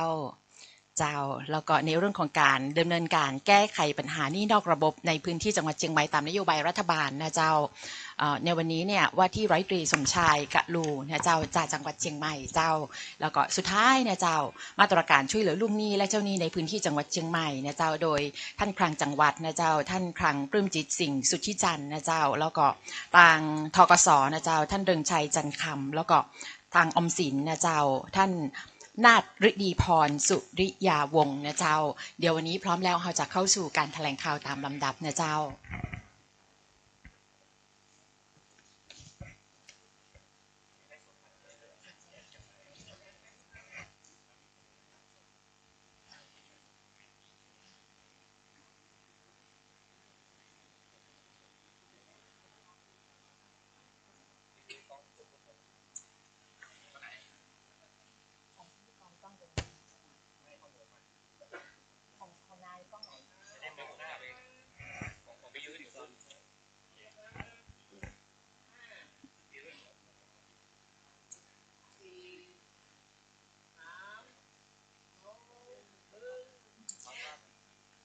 สวัสดีค่ะผู้ที่ติดตามผ่านทาง Facebookแฟนเพจ PR เชียงใหม่นะคะแล้วก็ขอต้อนรับทุกท่านเข้าสู่การแถลงข่าวสัญจรในวันนี้ค่ะที่วัดพระธาตุแสงจันทร์นะคะดิฉันสุชยามหาอินทร์ค่ะผู้ช่วยประชาสัมพันธ์จังหวัดเชียงใหม่นะคะได้รับมอบหมายจากท่านศศิธรสุจเจริญท่านประชาสัมพันธ์จังหวัดเชียงใหม่ให้ทำหน้าที่ในการดำเนินการแถลงข่าวในวันนี้ค่ะซึ่งเป็นการแถลงข่าวสัญจรในครั้งนี้เป็นครั้งที่6ประจำปีงบประมาณ2567นะคะซึ่งวันนี้วาระในการแถลงข่าวนะคะมีวาระที่น่าสนใจนะคะหลายเรื่องนะคะอาทิประเด็นแรกที่เราจะได้เรียนให้ได้ทราบนะคะก็คือเรื่องของการจัดงานประเพณีเพ็ญเดือน3ล้านนาบูชาพระธาตุแสงจันทร์นะคะเรื่องของการจัดงานมนต์ขลังเมืองแกนครั้งที่1ค่ะที่จะจัดขึ้นในปลายเดือนนี้นะคะการจัดงานกิจกรรมล่นเป็นยาครั้งที่2นะคะโดยคณะเภสัชศาสตร์มหาวิทยาลัยเชียงใหม่ค่ะเรื่องของการจัดโครงการคัดกรองมะเร็งเต้านมนะคะโดยเครื่องเอ็กซเรย์เต้านมเคลื่อนที่ในสตรีกลุ่มเสี่ยงค่ะเรื่องของการแก้ไขปัญหาหนี้นอกระบบในพื้นที่จังหวัดเชียงใหม่ตามนโยบายรัฐบาลค่ะและมาตรการช่วยเหลือลูกหนี้และเจ้าหนี้ในพื้นที่จังหวัดเชียงใหม่นะคะซึ่งในวันนี้ค่ะเราได้รับเกียรตินะคะจากท่านรองผู้ว่าราชการจังหวัดเชียงใหม่ค่ะท่านวรวิทย์ชัยสวัสดิ์นะคะได้ให้เกียรติมาเป็นประธานในการแถลงข่าวใครขอเรียนเชิญนะคะท่านรองนะคะได้กล่าวเปิดการแถลงข่าวเชิญค่ะ ครับกราบสวัสดีพี่น้องชาวจังหวัดเชียงใหม่นะครับพี่น้องสื่อมวลชนที่เคารพรักทุกท่านครับถ้าเป็นประจำนะครับสัปดาห์เว้นสัปดาห์จังหวัดเชียงใหม่จะใช้เวทีแถลงข่าวนะครับเพื่อสื่อสารกับพี่น้องประชาชนชาวจังหวัดเชียงใหม่ว่าจังหวัดเชียงใหม่ทำอะไรบ้างนะครับแล้วขอให้พี่น้องประชาชนได้ร่วมขับเคลื่อนจังหวัดของเรานะครับซึ่งเป็นจังหวัดที่น่าอยู่นะครับในวันนี้บรรยากาศดีมากครับเรามานั่งภายใต้มีแสงมีความร่มรื่นนะครับในสถานที่รู้สึกจะเป็นสถานที่อุทยานใช่ไหมครับในที่นี้นะครับก็วันนี้มีหลากหลายนะครับที่จะเรียนฝากพี่น้องประชาชนชาวเชียงใหม่ได้รับทราบแล้วก็ร่วมขับเคลื่อนไปด้วยกันนะครับไม่ว่าเป็นในเรื่องของงานเทศกาลต่างๆตอนนี้บรรยากาศเริ่มดีขึ้นครับนะครับอากาศเริ่มเย็นลงนะครับนักท่องเที่ยวมากขึ้นนะครับเราก็จะมีกิจกรรมอะไรมากมายนะครับตลอดจนการสร้างความเข้าใจในเรื่องนโยบายนะครับซึ่งพี่น้องประชาชนกำลังประสบปัญหาอยู่ไม่ว่าจะเป็นเรื่องของการแก้หนี้นอกระบบนะครับแล้วก็เชิญชวนพี่น้องประชาชนมาเที่ยวงานที่เมืองแกนด้วยนะครับแล้วก็งานในส่วนของหลายๆฝ่ายนะครับก็ขอใช้เวทีนี้แล้วขอฝากพี่น้องประชาชนได้ติดตามด้วยนะครับเดี๋ยวรายละเอียดก็ทางผู้ช่วยประชาสัมพันธ์จังหวัดก็จะนำเสนอเป็นผู้ดำเนินการในลำดับครับค่ะท่านรองผู้ว่าราชการจังหวัดเชียงใหม่ท่านวรวิทย์ชัยสวัสดิ์นะคะต้องบอกว่าบรรยากาศของบ้านเราในช่วงเดือนธันวาคมอากาศดีนะคะถึงแม้ว่าจะไม่หนาวมากแต่ก็เย็นสบายค่ะก็ขอต้อนรับทุกท่านเข้าสู่การแถลงข่าวสื่อมวลชนสัญจรอย่างเป็นทางการในวันนี้นะคะโดยในลำดับแรกเรามาถึงสถานที่แห่งนี้แล้วนะคะก็ต้องขอให้เจ้าบ้านนะคะได้กล่าวในการแถลงข่าวเป็นประเด็นแรกค่ะจะมีการจัดงานประเพณีเดือน3ล้านนาบูชาพระธาตุแสงจันทร์ค่ะเมื่อสักครู่นี้นะคะก็ได้มีการจัดเวทีนะคะเพื่อที่จะได้เสวนาไปแล้วดังนั้นแล้วเนี่ยอยากจะให้นะคะของท่านนะคะโดยผู้ช่วยศาสตราจารย์ดร.สุทธิกันทิพยเกษตรค่ะจากภาควิชาการสอนวิทยาศาสตร์คณะศึกษาศาสตร์มหาวิทยาลัยเชียงใหม่นะคะแล้วก็ผู้ช่วยศาสตราจารย์ดร.ณัฐีทองดีผู้อำนวยการแผนงานวิจัยมหาวิทยาลัยราชภัฏนครราชสีมาได้เล่าให้พวกเราฟังรวมถึงท่านสื่อมวลชนที่ติดตามรับชมผ่านทาง Facebook Live PR เชียงใหม่กันด้วยค่ะเรียนเชิญทั้งสองท่านค่ะครับกราบเรียนท่านรองผู้ว่าราชการจังหวัดเชียงใหม่นะครับรวมถึงท่านผู้มีเกียรติและสื่อมวลชนทุกท่านนะครับที่ได้มาร่วมกิจกรรมในวันนี้นะครับกระผมผู้ช่วยศาสตราจารย์ดร.สุทธิกันทิพยเกษรนะครับได้เป็นส่วนหนึ่งนะครับที่ได้มาร่วมขับเคลื่อนนะครับการจัดประเพณี3 เพ็งเพ็ญเดือน3ล้านนาบูชาพระธาตุแสงจันทร์นะครับผมในฐานะที่เป็นคนในตำบลสุเทพนะครับแต่จริงๆแล้วเป็นคนที่มาจากต่างจังหวัดนะครับแล้วก็ได้มาอยู่ที่ตำบลสุเทพนี้ตั้งแต่สมัยเรียนปริญญาตรีที่มหาวิทยาลัยเชียงใหม่นะครับจนกระทั่งปัจจุบันนี้ก็มีบ้านนะครับอยู่ที่ตำบลสุเทพนะครับก็ถือว่าเป็นส่วนหนึ่งของชุมชนนะครับอยู่ที่นี่ร่วม30 ปีนะครับก็เห็นถึงมนต์เสน่ห์ของความเป็นตำบลสุเทพนะครับเพราะว่ามีทุนทางวัฒนธรรมค่อนข้างสูงมากนะครับแล้วก็เป็นพื้นที่ที่มีความสำคัญทางพระพุทธศาสนามาแต่อดีตนะครับอย่างเช่นสถานที่แห่งนี้นะครับวัดพระธาตุแสงจันทร์นะครับก็สามารถที่จะสืบย้อนกลับไปถึงในสมัยอดีตนับมากกว่า500 ปีนะครับซึ่งถือว่าเป็นจุดหนึ่งนะครับที่พระมหาเถรจันทร์นะครับหรือเถรจันทร์นะครับท่านได้มาปฏิบัติธรรมนะครับในบริเวณแห่งนี้นะครับนอกจากนี้นะครับในปี2552ทางกรมศิลปากรนะครับสำนักศิลปากรที่7เชียงใหม่รวมถึงนักวิชาการทางประวัติศาสตร์นะครับก็มีการสำรวจขุดค้นอีกครั้งหนึ่งนะครับแต่ว่าก่อนหน้านั้นนะครับทางเจ้าชื่นสุโรรสก็ได้มาสำรวจบริเวณแห่งนี้นะครับแล้วก็พบโบราณสถานมาก่อนอยู่แล้วนะครับงั้นพอมีการขุดค้นสำรวจนะครับก็ได้มีการพบพระบรมสารีริกธาตุนะครับจำนวน 3,994 องค์นะครับแล้วก็พระพุทธรูปโลหะขนาดย่อมนะครับอยู่ในปรียอดของเจดีย์นะครับทำให้บริเวณแห่งนี้นะครับถือว่ามีความสำคัญอย่างยิ่งนะครับแล้วก็ครั้งหนึ่งนะครับได้เคยมีการจัดการสักการะพระธาตุนะครับแล้วก็ในครั้งนี้นะครับเราได้ก็รับการหนุนเสริมจากทีมวิจัยนะครับทำให้เราได้มีการฟื้นนะครับการสักการะพระธาตุนะครับ แล้วก็ทำให้เกิดการสร้างภาคีเครือข่ายนะครับนอกจากการจัดงานบูชาพระธาตุซึ่งเป็นงานทางด้านศาสนาพิธีแล้วนะครับก็ยังมีในเรื่องของวิถี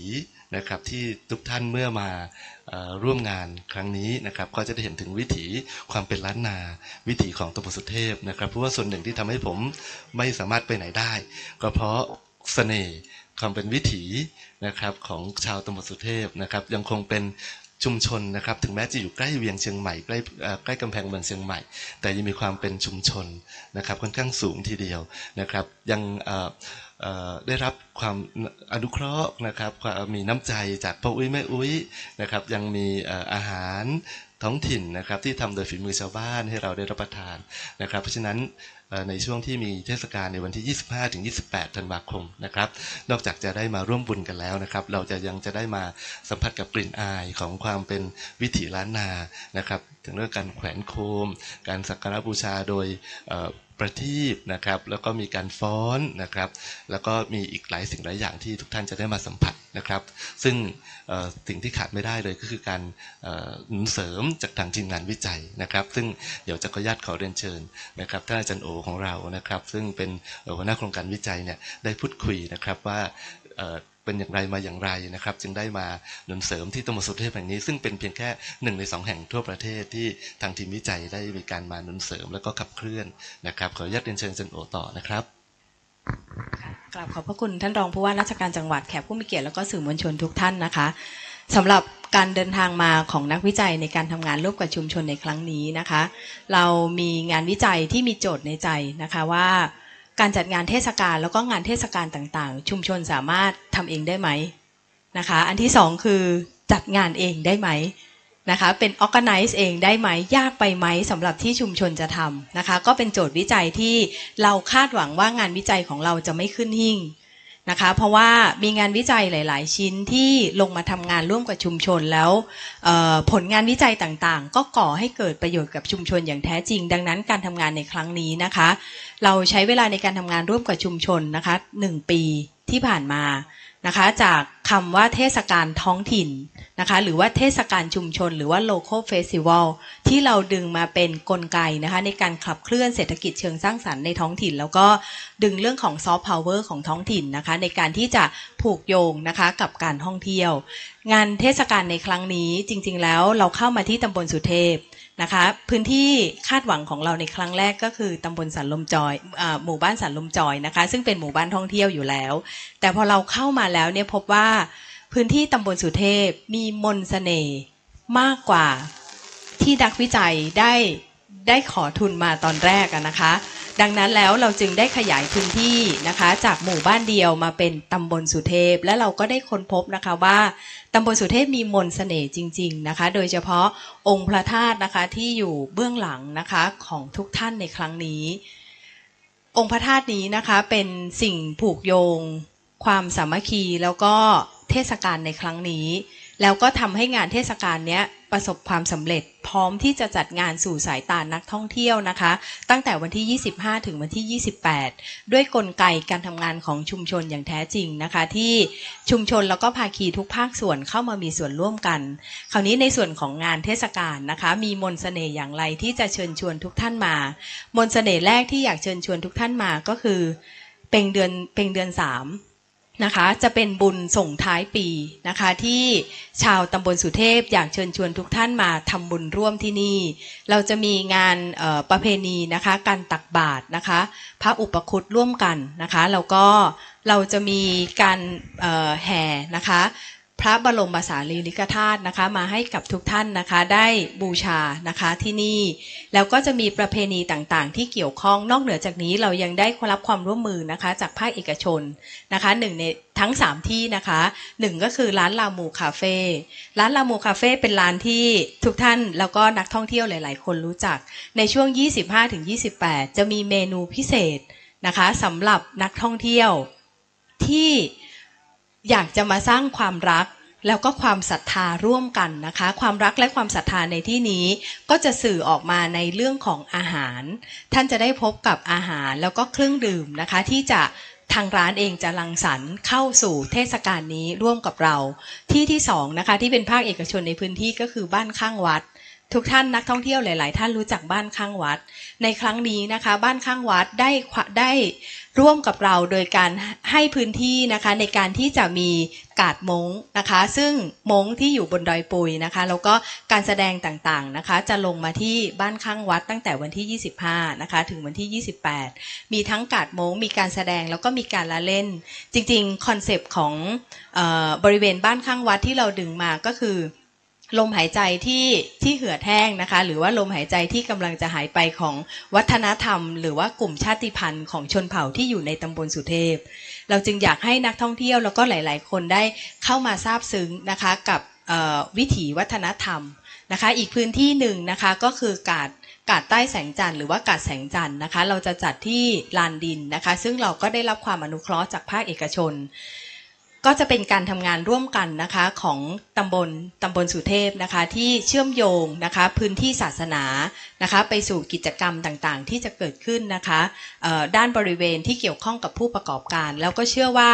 งานเทศกาลนี้ค่ะจะเป็นอีกหนึ่งเทศกาลที่สามารถยกระดับเทศกาลได้ของจังหวัดเชียงใหม่ต่อไปในอนาคตนะคะแล้วก็อีกกิจกรรมหนึ่งซึ่งเป็นกิจกรรมที่ทางเทศกาลได้ดำเนินการก็คือเรื่องของการทำเทรลในที่นี้นะคะจะเป็นการเดินเทรลที่อยู่ในพื้นที่นะคะของตำบลสุเทพเพื่อที่จะไปดูกับพื้นที่ที่เป็นศาสนสถานนะคะที่อยู่ในบริเวณนะคะแล้วก็เป็นเส้นทางเดินดั้งเดิมนะคะโดยมี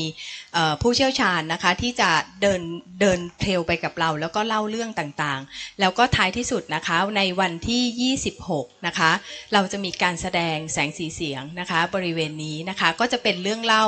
นะคะก็คือจากดอยสุเทพสู่พระธาตุแสงจันทร์นะคะก็อยากเชิญชวนทุกท่านมาเป็นกำลังใจให้กับชุมชนนะคะขอบพระคุณค่ะค่ะขอบคุณทั้งสองท่านเลยนะคะกับการจัดงานประเพณีเพ็ญเดือน3ล้านนาบูชาพระธาตุแสงจันทร์ต้องเรียนว่า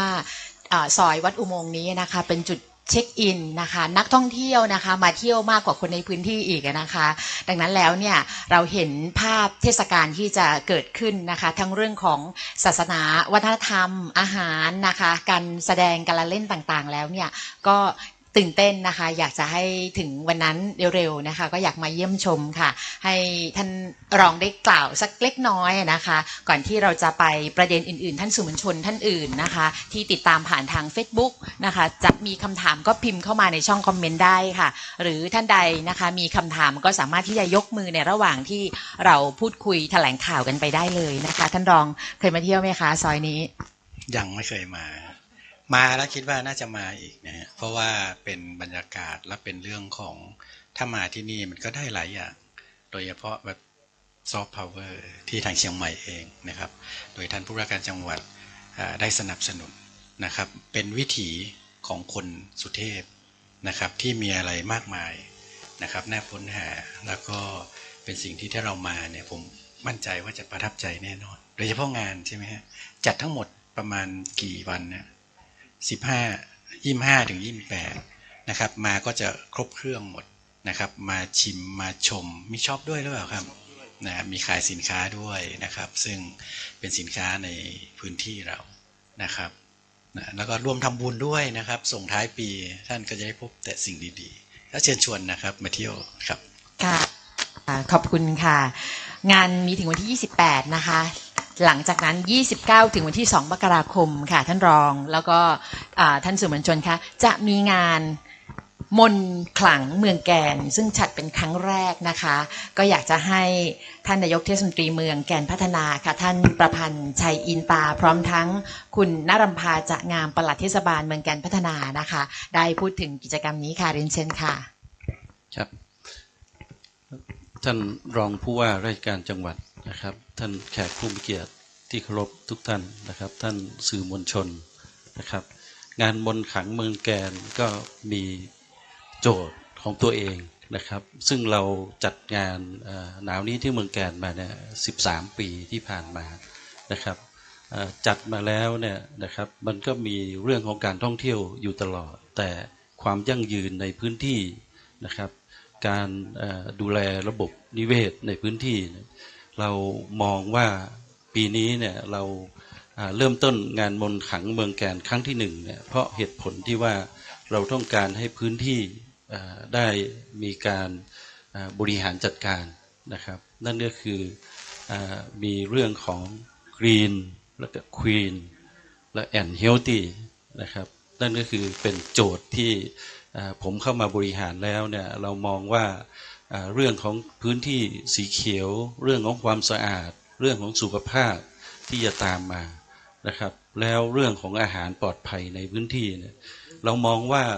พื้นที่ในเมืองแก่นนั้นเรามีศักยภาพเรื่องของการท่องเที่ยวอย่างยั่งยืนอยู่แล้วแต่เพียงแต่ว่าเราเริ่มต้นเราสร้างเมืองเนี่ยเราจะต้องรู้ว่าจุดแข็งของเมืองเราคืออะไรนะครับเช่นอย่างกับหลายๆที่กำลังแนะนำแหล่งท่องเที่ยวนะครับว่าเราจะทำยังไงให้พื้นที่เราเนี่ยมีการท่องเที่ยวแล้วมันสืบไปต่อเรื่องในเรื่องรุ่นของรุ่นลูกรุ่นหลานเราได้นะครับดังนั้นเนี่ยเมืองแกนจึงสร้างตัวหลักขึ้นมาก็คือเรื่องของสวนสาธารณะเป็นหัวใจในการที่เราดึงศักยภาพของเรามานะครับนั่นก็คือเมืองเราเป็นเมืองเก่านะครับเมืองสมัยล้านนานะครับทีนี้ในเมืองเราเนี่ยความสมบูรณ์ต่างๆเรื่องของวัฒนธรรมประเพณีเรื่องของจารีตประเพณีเรื่องของสถาปัตยกรรมต่างๆนะครับในพื้นที่เนี่ยเรามีมากมายนะครับแล้วยังมีความหลากหลายทางกลุ่มผู้ที่เข้ามาอยู่อาศัยนะครับเช่นมีกลุ่มชนหรือยองนะครับคนเมืองล้านนานะครับ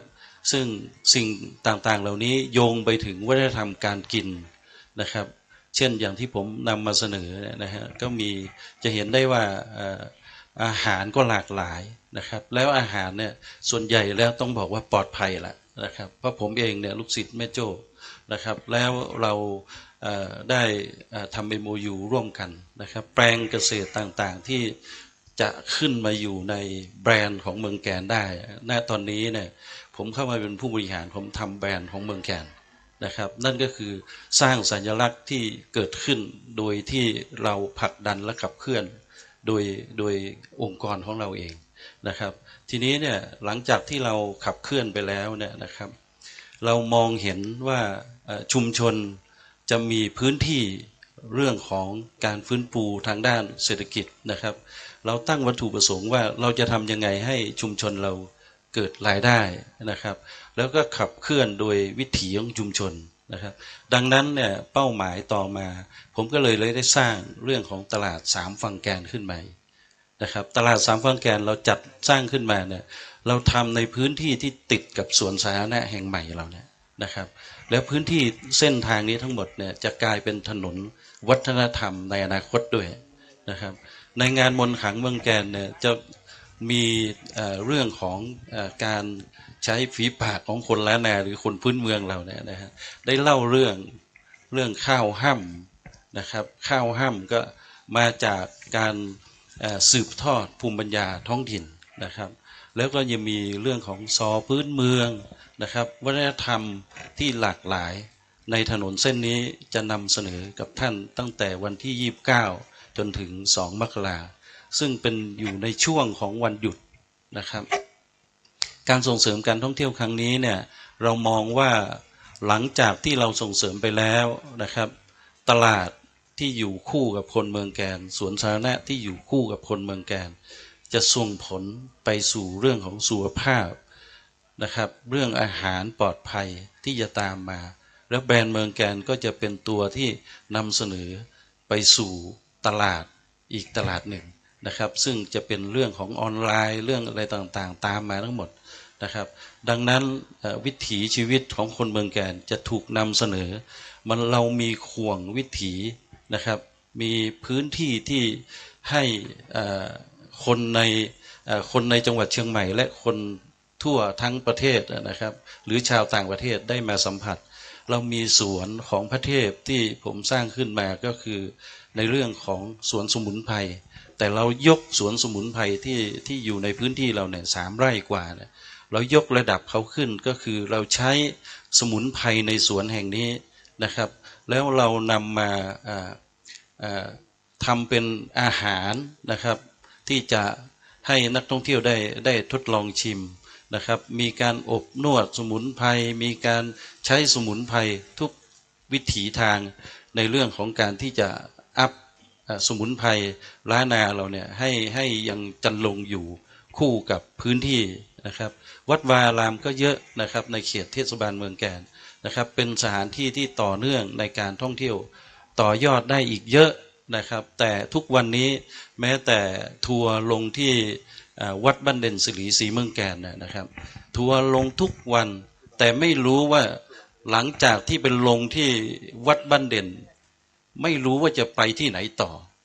ทีนี้ผมก็พยายามที่จะเอาเข้ามาสู่พื้นที่ของเทศบาลโดยที่เราใช้เทศบาลเราเป็นเซ็นเตอร์ในการที่จะขายภูมิปัญญาของเราออกไปสู่ตลาดภายนอกนะครับดังนั้นนะครับกิจกรรมที่จัดขึ้นหรือพื้นที่ที่จัดขึ้นต่างๆนั้นผมขอให้ท่านปลัดนะครับได้นำเสนอต่ออีกนิดหนึ่งนะครับขอบคุณครับค่ะเรียนท่านรองผู้ว่าและแขกผู้มีเกียรตินะคะสืบเนื่องจากของท่านนายกนะคะการจัดงานในครั้งนี้นะคะก็มีไฮไลท์ของงานอยู่5จุดด้วยกันนะคะจุดแรกจะอยู่ตรงบริเวณสนามกีฬากลางนะคะจุดบริเวณนี้จะเป็นจุดที่ถ่ายทอดในเรื่องของกิจกรรมกีฬาพื้นบ้านนะคะแล้วก็มีการจำหน่ายการมั่วครัวหอมของชาวบ้านซึ่งเป็นเรื่องของปลาของหายากซึ่งบริเวณเนี้ยเป็นถนนคนเดินของงานหนาวนี้เดิมนะคะแล้วก็มีแฟนที่มาเดินเยี่ยมชมตลาดแห่งนี้ทุกปีนะคะก็เป็นของที่หาซื้อยากของตามฤดูกาลนะคะตรงบริเวณนี้แล้วก็ในช่วงของกลางวันเขาจะมีการจัดเล่นกีฬาต่างๆของชมรมกีฬาอย่างเช่นกีฬาวูดบอลกีฬาเปตองซึ่งเป็นระดับแชมป์ที่อันนี้เป็นส่วนของที่เขามาขอจัดนะคะในส่วนของเอกชนซึ่งในส่วนของภาคกลางคืนก็จะมีดนตรีจัดแสดงของบริเวณที่จุดที่1นี้นะคะค่ะจุดที่2ของงานก็คือจุดเมืองแก่นปาร์คที่ท่านนายกได้กล่าวเมื่อสักครู่นะคะซึ่งจะเป็นสถานที่เปิดงานในวันที่29ด้วยนะคะเวลา1 ทุ่มนะคะเวลาเปิดงานนะคะในจุดบริเวณนี้นะคะส่วนสาธารณะเมืองแก่นปาร์คเนี่ยก็จะเป็นจุดที่เป็นพิธีเปิดแล้วก็ข้างๆสวนก็เป็นถนนวัฒนธรรมนะคะเป็นขวางวิถีชีวิตของคนเมืองแก่นที่จะได้มานำเสนอและถ่ายทอดวิถีชีวิตซึ่งคนเมืองแก่นเนี่ยค่ะมีความภาคภูมิใจในประวัติในบ้านเกิดของตนเองซึ่งในภูมิประเทศของเมืองแก่นเนี่ยเป็นภูเขาล้อมรอบนะคะมีเขื่อนสวยงามนะคะมีน้ำอุดมสมบูรณ์ก็คือเป็นที่ชื่อของคำว่ามีแม่น้ำ3 ฝั่งแกนท่านนายกเลยตั้งชื่อตลาดว่าตลาด3 ฝั่งแกนค่ะล้อวิถีถนนของที่จะมานำเสนอให้แขกนักท่องเที่ยวได้ชมเนี่ยก็จะมีขวงมีเฮือนวัฒนธรรมเป็นจุดที่ชาวบ้านจะมาแสดงจุดภูมิปัญญามีการนำเสนอกิจกรรมต่างๆค่ะที่หาดูยากที่เป็นเรื่องสืบเนื่องมาแต่โบราณอย่างที่ท่านนายกได้นำเรียนเมื่อกี้เช่นการย่ำขางรักษาโรคแบบโบราณนะคะแล้วก็มีซอพื้นเมืองมีข้าวห้ามอะไรต่างๆที่เป็นวิถีชาวบ้านเพราะว่าเดิมทีเนี่ยที่เมืองแกนเนี่ยเป็นที่เลื่อลือกันว่ามีความอุดมสมบูรณ์ได้ผลผลิตณทุ่งพันเอกพันเผือนะคะคำโบราณเรียกว่าทุ่งพันเอกพันเผือพันเผือนะคะเฟือค่ะคือมีความอุดมสมบูรณ์และชาวบ้านเขาจะมีความภาคภูมิใจนะคะแล้วก็เลยต้องมานำเสนอกิจกรรมวิถีของตนเองให้แขกนักท่องเที่ยวได้ชมนะคะในส่วนของจุดที่3ก็เป็นจุดสวนสมุนไพรแล้วก็มีเฮือนเมืองแกนซึ่งเฮือนเมืองแกนแห่งนี้ก็จะเป็นจุดสาธิตในเรื่องของการนำเสนออาหารสมุนไพรต่างๆที่เป็นยาตามเหมือนแบบแพทย์แผนไทยนะคะเนาะอันนี้มันก็จะเหมาะสำหรับนักท่องเที่ยวที่ชื่นชมในเรื่องของสุขภาพในเรื่องของสมุนไพรพื้นบ้านนะคะในส่วนของจุดที่4ก็คือขวงวัฒนธรรมนะคะมีการจัดแสดงมหกรรมอาหารนะคะสินค้าต่างๆหลากหลายเป็นถนนคนเดินที่กิจกรรมหลากหลายที่ มีตอนนี้มีแม่ค้ามามากเกือบ100 กว่ารายแล้วนะคะที่สามารถมานำเสนอแขกผู้มีเกียรติก็สามารถมาเที่ยวชมตรงนี้ได้แล้วจุดสุดท้ายนะคะก็คือลานเพลินเจริญใจนะคะลานเพลินเจริญใจนี่ก็จะประกอบไปด้วยทุ่งดอกคอสมอสซึ่งเป็นที่ถ่ายรูปเซลฟี่นะคะปีนี้ท่านนายกก็ได้ตกแต่งทางเดินแล้วเพิ่มจุดที่ให้นักท่องเที่ยวได้ถ่ายรูปได้ชมได้จุดเซลฟี่นะแล้วก็มีฟาร์มน้องแกะอยู่ใกล้ๆถ่ายรูปกับน้องแกะได้นะคะแล้วปีที่แล้วมาเราก็มีการร่วมตั้งชื่อให้น้องแกะที่คลอดใหม่ด้วยอย่างเงี้ยนะคะแล้วก็มีร้านกาแฟนะคะมีร้านกาแฟณทุ่งดอกคอสมอสนี่นะคะมีดิฟกาแฟค่ะซึ่งกับร้านกาแฟเนี่ยของเทศบาลเมืองแกนเนี่ยเราได้สำรวจเรามีร้านกาแฟที่มากที่สุดในอำเภอแม่แตงนะคะเรามีถึง36 แห่งล่าสุด37 แห่งแล้วค่ะท่านนายกเปิดใหม่ที่หน้าวัดเด่นเมื่อน้องๆเขาบอกเพิ่งบอกวัน2 วันค่ะเป็นร้านคาเฟ่เนื่องจากว่าเรามีอากาศดีนะคะแล้วก็นักท่องเที่ยวมาเที่ยวชมงานเมืองขลังเมืองแกนแล้วก็ยังสามารถเที่ยวตลอดในพื้นที่ของเมืองแกนก็คือมีคาเฟ่มีจุดชมวิวอะไรต่างๆเนี่ยค่ะก็ไปก็ถือว่าคุ้มนะคะก็ขอมีที่พักด้วยมีคาเฟ่พร้อมที่พักนะคะเนาะมากที่สุดในอำเภอแม่แตงนะคะก็ขอเรียนเชิญทุกๆท่านนะคะค่ะขอบคุณค่ะขอบคุณฟังแล้วก็อยากจะไปเที่ยววันนี้เลยนะคะค่ะก็รอสิ้นปีนะคะระหว่างแผนเที่ยวกันไปแล้วนะคะว่าจะต้องมาเที่ยวที่นี่นะคะที่พระธาตุแสงจันทร์แล้วก็ปิดท้ายส่งท้ายปีก็ไปที่แม่แตงนะคะสายเที่ยวนะคะสายมูไปแล้วต่อไปเป็นสายสุขภาพค่ะท่านรองนะคะขออนุญาตท่านรองว่าขอให้แถลงถึงเรื่องของการล่นเป็นยานะคะกิจกรรมนี้ของคณะเภสัชศาสตร์มหาวิทยาลัยเชียงใหม่ก่อนที่จะเปลี่ยนเป็นผู้แถลงข่าวในชุดที่2นะคะเรียนเชิญผู้ช่วยศาสตราจารย์ดร.แพทย์หญิงวรพันธ์เมตนันท์ค่ะผู้ช่วยคณบดีฝ่ายสื่อสารองค์กรประชาสัมพันธ์คณะเภสัชศาสตร์มหาวิทยาลัยเชียงใหม่ค่ะขอบคุณค่ะก็ขอกราบเรียนท่านรองผู้ว่าราชการจังหวัดเชียงใหม่นะคะท่านผู้มีเกียรติทุกท่านค่ะแล้วก็สื่อมวลชนทุกท่านนะคะดิฉันนะคะผู้ช่วยศาสตราจารย์ดร.เภสัชกรหญิงวรพันธ์เมตนันท์นะคะวันนี้ก็เป็นตัวแทนจากคณะเภสัชมหาวิทยาลัยเชียงใหม่ร่วมกับสมาคมศิษย์เก่าของคณะค่ะก็จะมาประชาสัมพันธ์นะคะกิจกรรมของคณะเราก็คือกิจกรรมล่นเป็นยาครั้งที่2นะคะในปีพ.ศ. 2567นะคะปีหน้าเนี่ยคณะเภสัชมช.ของเราก็จะครบรอบการสถาปนา60 ปีคณะค่ะซึ่งก็จะเป็นการครบรอบการสถาปนา60 ปีที่จัดกิจกรรมอย่างยิ่งใหญ่นะคะก็จะมีกิจกรรมต่างๆมากมายนะคะที่เพิ่งจบไปนะคะก็จะเป็นกิจกรรมประกวดนะคะการออกแบบโลโก้คณะเภสัชมหาวิทยาลัยเชียงใหม่ครบรอบ60 ปีค่ะแล้วก็นอกจากนี้ในปีหน้านะคะเราก็ยังมีการประชุมวิชาการระดับนานาชาตินะคะซึ่งคณะเภสัชมช.ของเราเนี่ยก็จัดร่วมกับคณะเภสัชศาสตร์จากทั่วประเทศเลยนะคะแล้วก็นอกจากนี้ก็จะมีกิจกรรมเพื่อชุมชนกิจกรรมเพื่อสังคมต่างๆนะคะเพราะว่าวิสัยทัศน์ของคณะเภสัชมช.ของเราเนี่ยก็คือเภสัชศาสตร์ชั้นนำสรรสร้างนวัตกรรมสังคมยั่งยืนนะคะและอีกหนึ่งกิจกรรมเลยที่อยากจะมาประชาสัมพันธ์ให้กับชาวเชียงใหม่นะคะนักศึกษาศิษย์เก่าศิษย์ปัจจุบันแล้วก็ประชาชนทุกคนในจังหวัดเชียงใหม่นะคะได้ทราบแล้วก็เข้ามาร่วมกันนะคะก็คือกิจกรรมล่นเป็นยาครั้งที่2นี้ค่ะจริงๆกิจกรรมล่นเป็นยาเนี่ยครั้งแรกนะคะเราได้จัดขึ้นตอนที่ครบรอบ55 ปีของคณะเภสัชไปแล้ว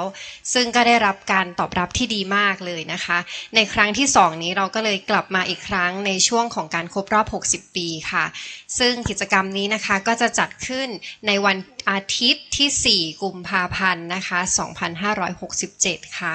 แล้วก็กิจกรรมนี้นะคะก็จะเชิญชวนประชาชนทั่วไปนักศึกษาศิษย์เก่าแล้วก็ศิษย์ปัจจุบันเนี่ยเข้ามาสมัครแล้วก็เข้ามาร่วมวิ่งด้วยกันนะคะส่วนอัตราการสมัครนะคะก็คือจะมีฟันรันค่ะฟันรันเนี่ยก็จะ5 กิโลเมตรนะคะอัตราค่าสมัคร400 บาทเป็นมินิมาราธอนนะคะ10 กิโลเมตรค่ะอัตราค่าสมัคร500 บาทนะคะแล้วก็เป็น Family Run ค่ะก็จะต้องเป็นนามสกุลเดียวกันนะคะไม่เกิน3 ท่านค่ะ 1,000 บาทซึ่ง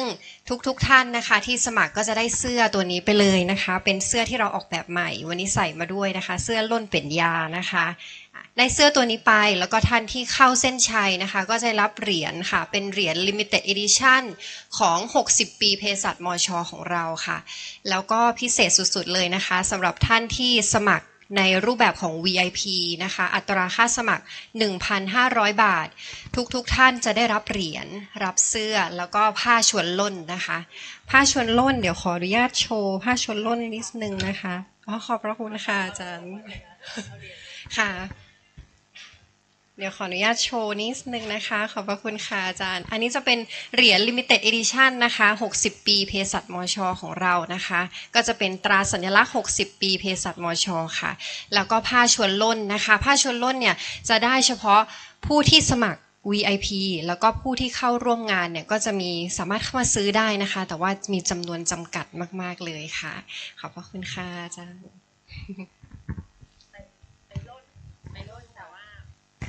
อยากได้ผ้านะคะก็สมัครได้นะคะก็ถ้าเกิดสมัคร VIP นะคะได้ทุกท่านแน่นอนค่ะแล้วก็นอกจากนี้นะคะสิทธิพิเศษสำหรับนักศึกษานักเรียนจากทั่วประเทศนะคะที่ทุกมหาวิทยาลัยเลยนะคะไม่ว่าท่านจะสมัครระยะใดฟันรันมินิมาราธอนหรือว่าอะไรก็ตามนะคะ300 บาทเท่านั้นค่ะทุกระยะเลยแล้วก็ในงานนะคะก็จะมีการจำหน่ายของที่ระลึกนะคะมีของแจกต่างๆมากมายนะคะเรียกได้ว่าเอากระเป๋ามาเนี่ยอาจจะไม่สามารถพกของที่ระลึกของเรากลับไปได้ทั้งหมดนะคะค่ะ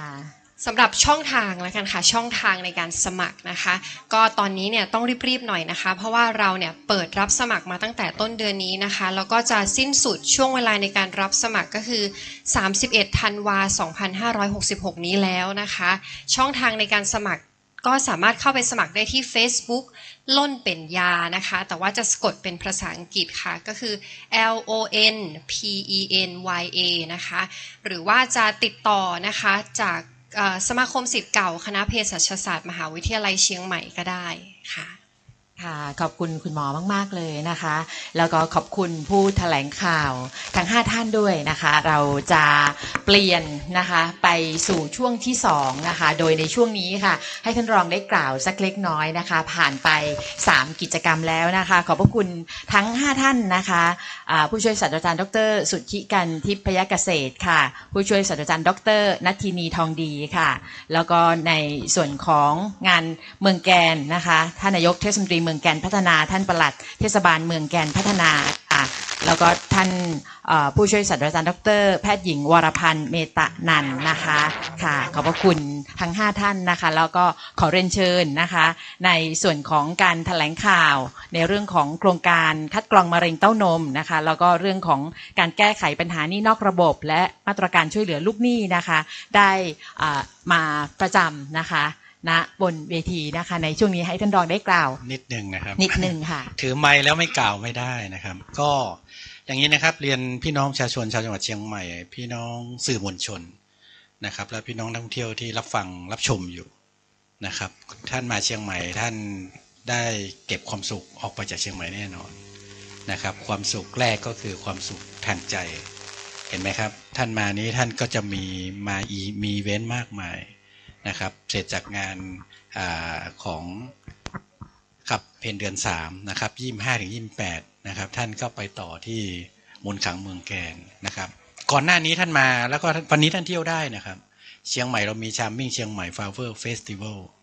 มนต์เสน่ห์ดอกไม้งามเชียงใหม่นะครับโดยองค์การบริหารส่วนจังหวัดเชียงใหม่ซึ่งจัดตั้งแต่วันที่15ยาวไปถึงสิ้นปีนะครับเราต่อด้วยงานฤดูหนาวนางสาวเชียงใหม่นะครับตั้งแต่วันที่3ถึงวันที่17เห็นไหมครับท่านจะมีความสุขใจท่านได้เขาเรียกว่าแล้วได้มีความสุขกลับไปนะครับทั้งในเรื่องของซึมซับในเรื่องของวัฒนธรรมประเพณีของเชียงใหม่ที่มีชื่อเสียงท่านจะได้ชมซอฟต์พาวเวอร์ในมิติต่างๆนะครับไม่ว่าจะเป็นการแต่งกายนะครับเรื่องของธรรมชาติเรื่องของอาหารนะครับเรื่องของวัฒนธรรมนะครับในขณะเดียวกันท่านก็ต้องมีความสุขกายไปด้วยนะครับน้องจากคณะเภสัชมช.นะครับล่นเป็นยาผมขออนุญาตแปลนิดหนึ่งนะครับบางทีล่นนี้อาจจะคนต่างถิ่นอาจจะไม่เข้าใจนะครับก็คือการวิ่งเนี่ยทำให้เรามีสุขภาพที่แข็งแรงที่ผ่านมาเชียงใหม่เราก็จัดมากมายนะในการวิ่งไม่ว่าจะเป็นเรื่องของการวิ่งนะครับการวิ่งของสาธารณสุข นะครับซึ่งเราก็จัดไปแล้วนะครับที่สนามกีฬา700 ปีนะครับการวิ่งเทิดพระเกียรตินะครับเราได้บุญด้วยแต่เราได้ความแข็งแรงด้วยนะครับอันนี้คือ2มิตินะครับก็เรียนฝากพี่น้องประชาชนนะครับนักท่องเที่ยวจากต่างจังหวัดนะครับตลอดจนพี่น้องชนชาวจังหวัดเชียงใหม่เรียนสื่อมวลชนกรุณานะครับช่วยประชาสัมพันธ์ให้กับทางจังหวัดเชียงใหม่ด้วยครับก็ขอจบพาร์ทแรกแค่นี้ก่อนนะครับขอบคุณครับค่ะในช่วงนี้นะคะก็เรียนเชิญนะคะผู้แถลงข่าวนะคะอีก3วาระนะคะที่จะได้มาแถลงข่าวในลำดับถัดไปค่ะเรียนเชิญค่ะท่านปลื้มจิตสิงห์สุทธิจันทร์ค่ะท่านคลังจังหวัดนะคะแล้วก็ท่านผู้ช่วยผู้อำนวยการสำนักงานธกส.จังหวัดเชียงใหม่ท่านเริงชัยจันทร์คำค่ะท่านผู้จัดการธนาคารออมสินสาขาประตูช้างเผือกค่ะท่านนาฏฤดีพรสุริยาวงศ์นะคะทั้ง3ท่านนี้นะคะจะได้กล่าวถึงเรื่องของมาตรการช่วยเหลือลูกหนี้และเจ้าหนี้ค่ะนะคะแล้วก็ในส่วนของนะคะโครงการคัดกรองมะเร็งเต้านมค่ะเรียนเชิญนะคะรองนายแพทย์สาธารณสุขจังหวัดเชียงใหม่ค่ะท่านพัชรการคงทวีค่ะและท่านสุดท้ายเชิญท่านจากจังหวัดเชียงใหม่ค่ะนะคะในเรื่องของการแก้ไขปัญหาหนี้นอกระบบในพื้นที่จังหวัดเชียงใหม่นะคะแล้วก็ในช่วงนี้นะคะกราบนมัสการพระคุณเจ้านะคะท่านดร.พระมหาสง่านะคะพระครูธีระสุตพจน์นะคะเจ้าคณะตำบลสุเทพเขต2เจ้าอาวาสวัดผาลาดซึ่งท่านได้เมตตานะคะมาร่วมรับฟังในการแถลงข่าวสื่อมวลชนสัญจรในครั้งนี้ด้วยนะคะนมัสการพระคุณเจ้านะคะในช่วงท้ายเนี่ยก็คงจะได้กราบนมัสการพระมหาสง่านะคะได้เมตตาให้พรในช่วงท้ายนะคะในลำดับนี้ค่ะก็ขออนุญาตที่จะเข้าสู่ในช่วงที่2นะคะโดยในลำดับแรกค่ะก็จะเรียนเชิญนะคะท่านรองนายแพทย์สาธารณสุขจังหวัดเชียงใหม่ค่ะท่านพัชรการคงทวีนะคะได้พูดถึงเรื่องของโครงการคัดกรองมะเร็งเต้านมโดยเครื่องเอ็กซเรย์เต้านมเคลื่อนที่ในสตรีกลุ่มเสี่ยงและได้โอกาสใน4หน่วย4ภาคทั่วประเทศค่ะเรียนเชิญค่ะ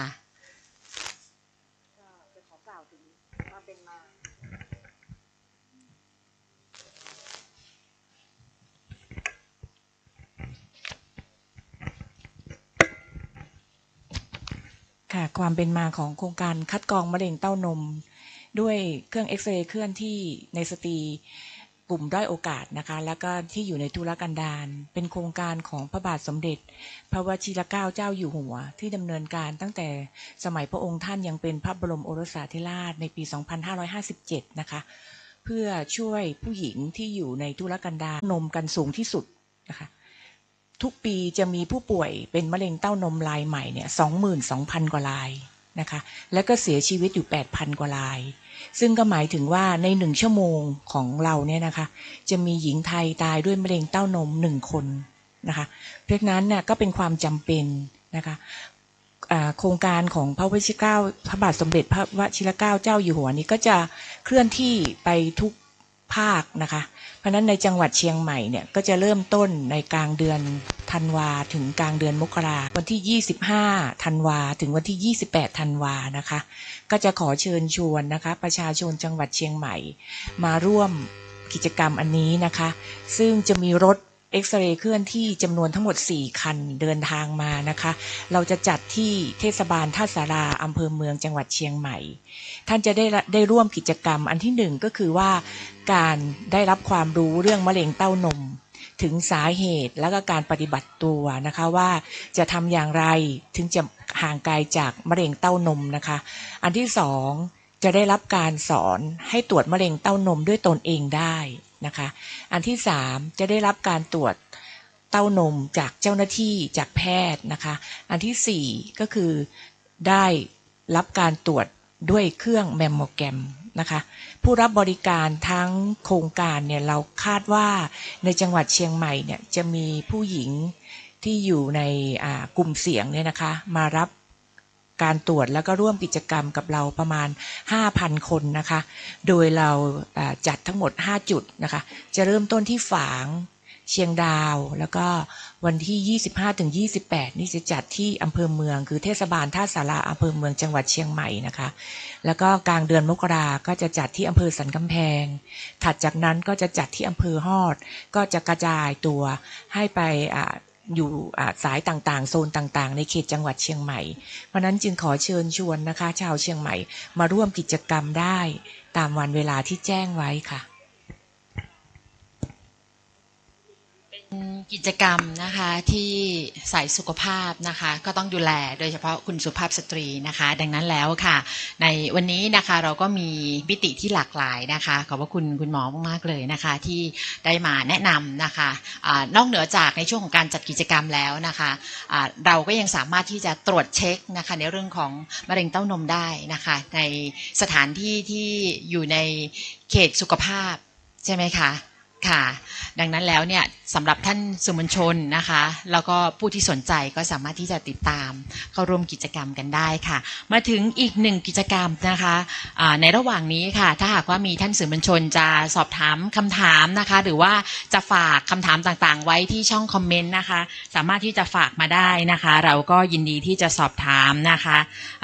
สำหรับท่านสื่อมวลชนค่ะก็พูดถึงเรื่องของงานวิ่งนะคะว่าล่นเป็นยานะคะวิ่งที่ไหนนะคะก็ตอบว่าที่ในมช.นะคะอันนี้ฝากประชาสัมพันธ์ต่อเนื่องด้วยค่ะแล้วก็อีกหนึ่งประเด็นนะคะถ้ามีคำถามก็ฝากไว้ในช่องคอมเมนต์ได้นะคะพูดถึงเรื่องของตอนนี้เนี่ยเรื่องปากท้องนะคะ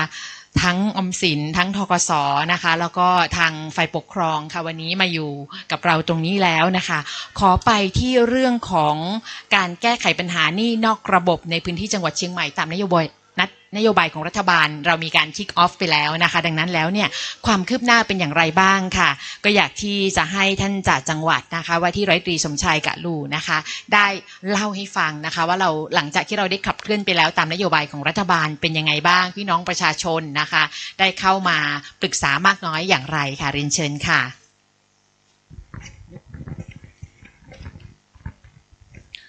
สวัสดีครับเรียนท่านคลังจังหวัดเชียงใหม่และหัวหน้าส่วนราชการหัวหน้าหน่วยงานตลอดจนแขกผู้มีเกียรติทุกท่านแล้วก็ตลอดจนพี่น้องประชาชนที่รับชมรับฟังผ่านระบบทางไกลนะครับในส่วนของ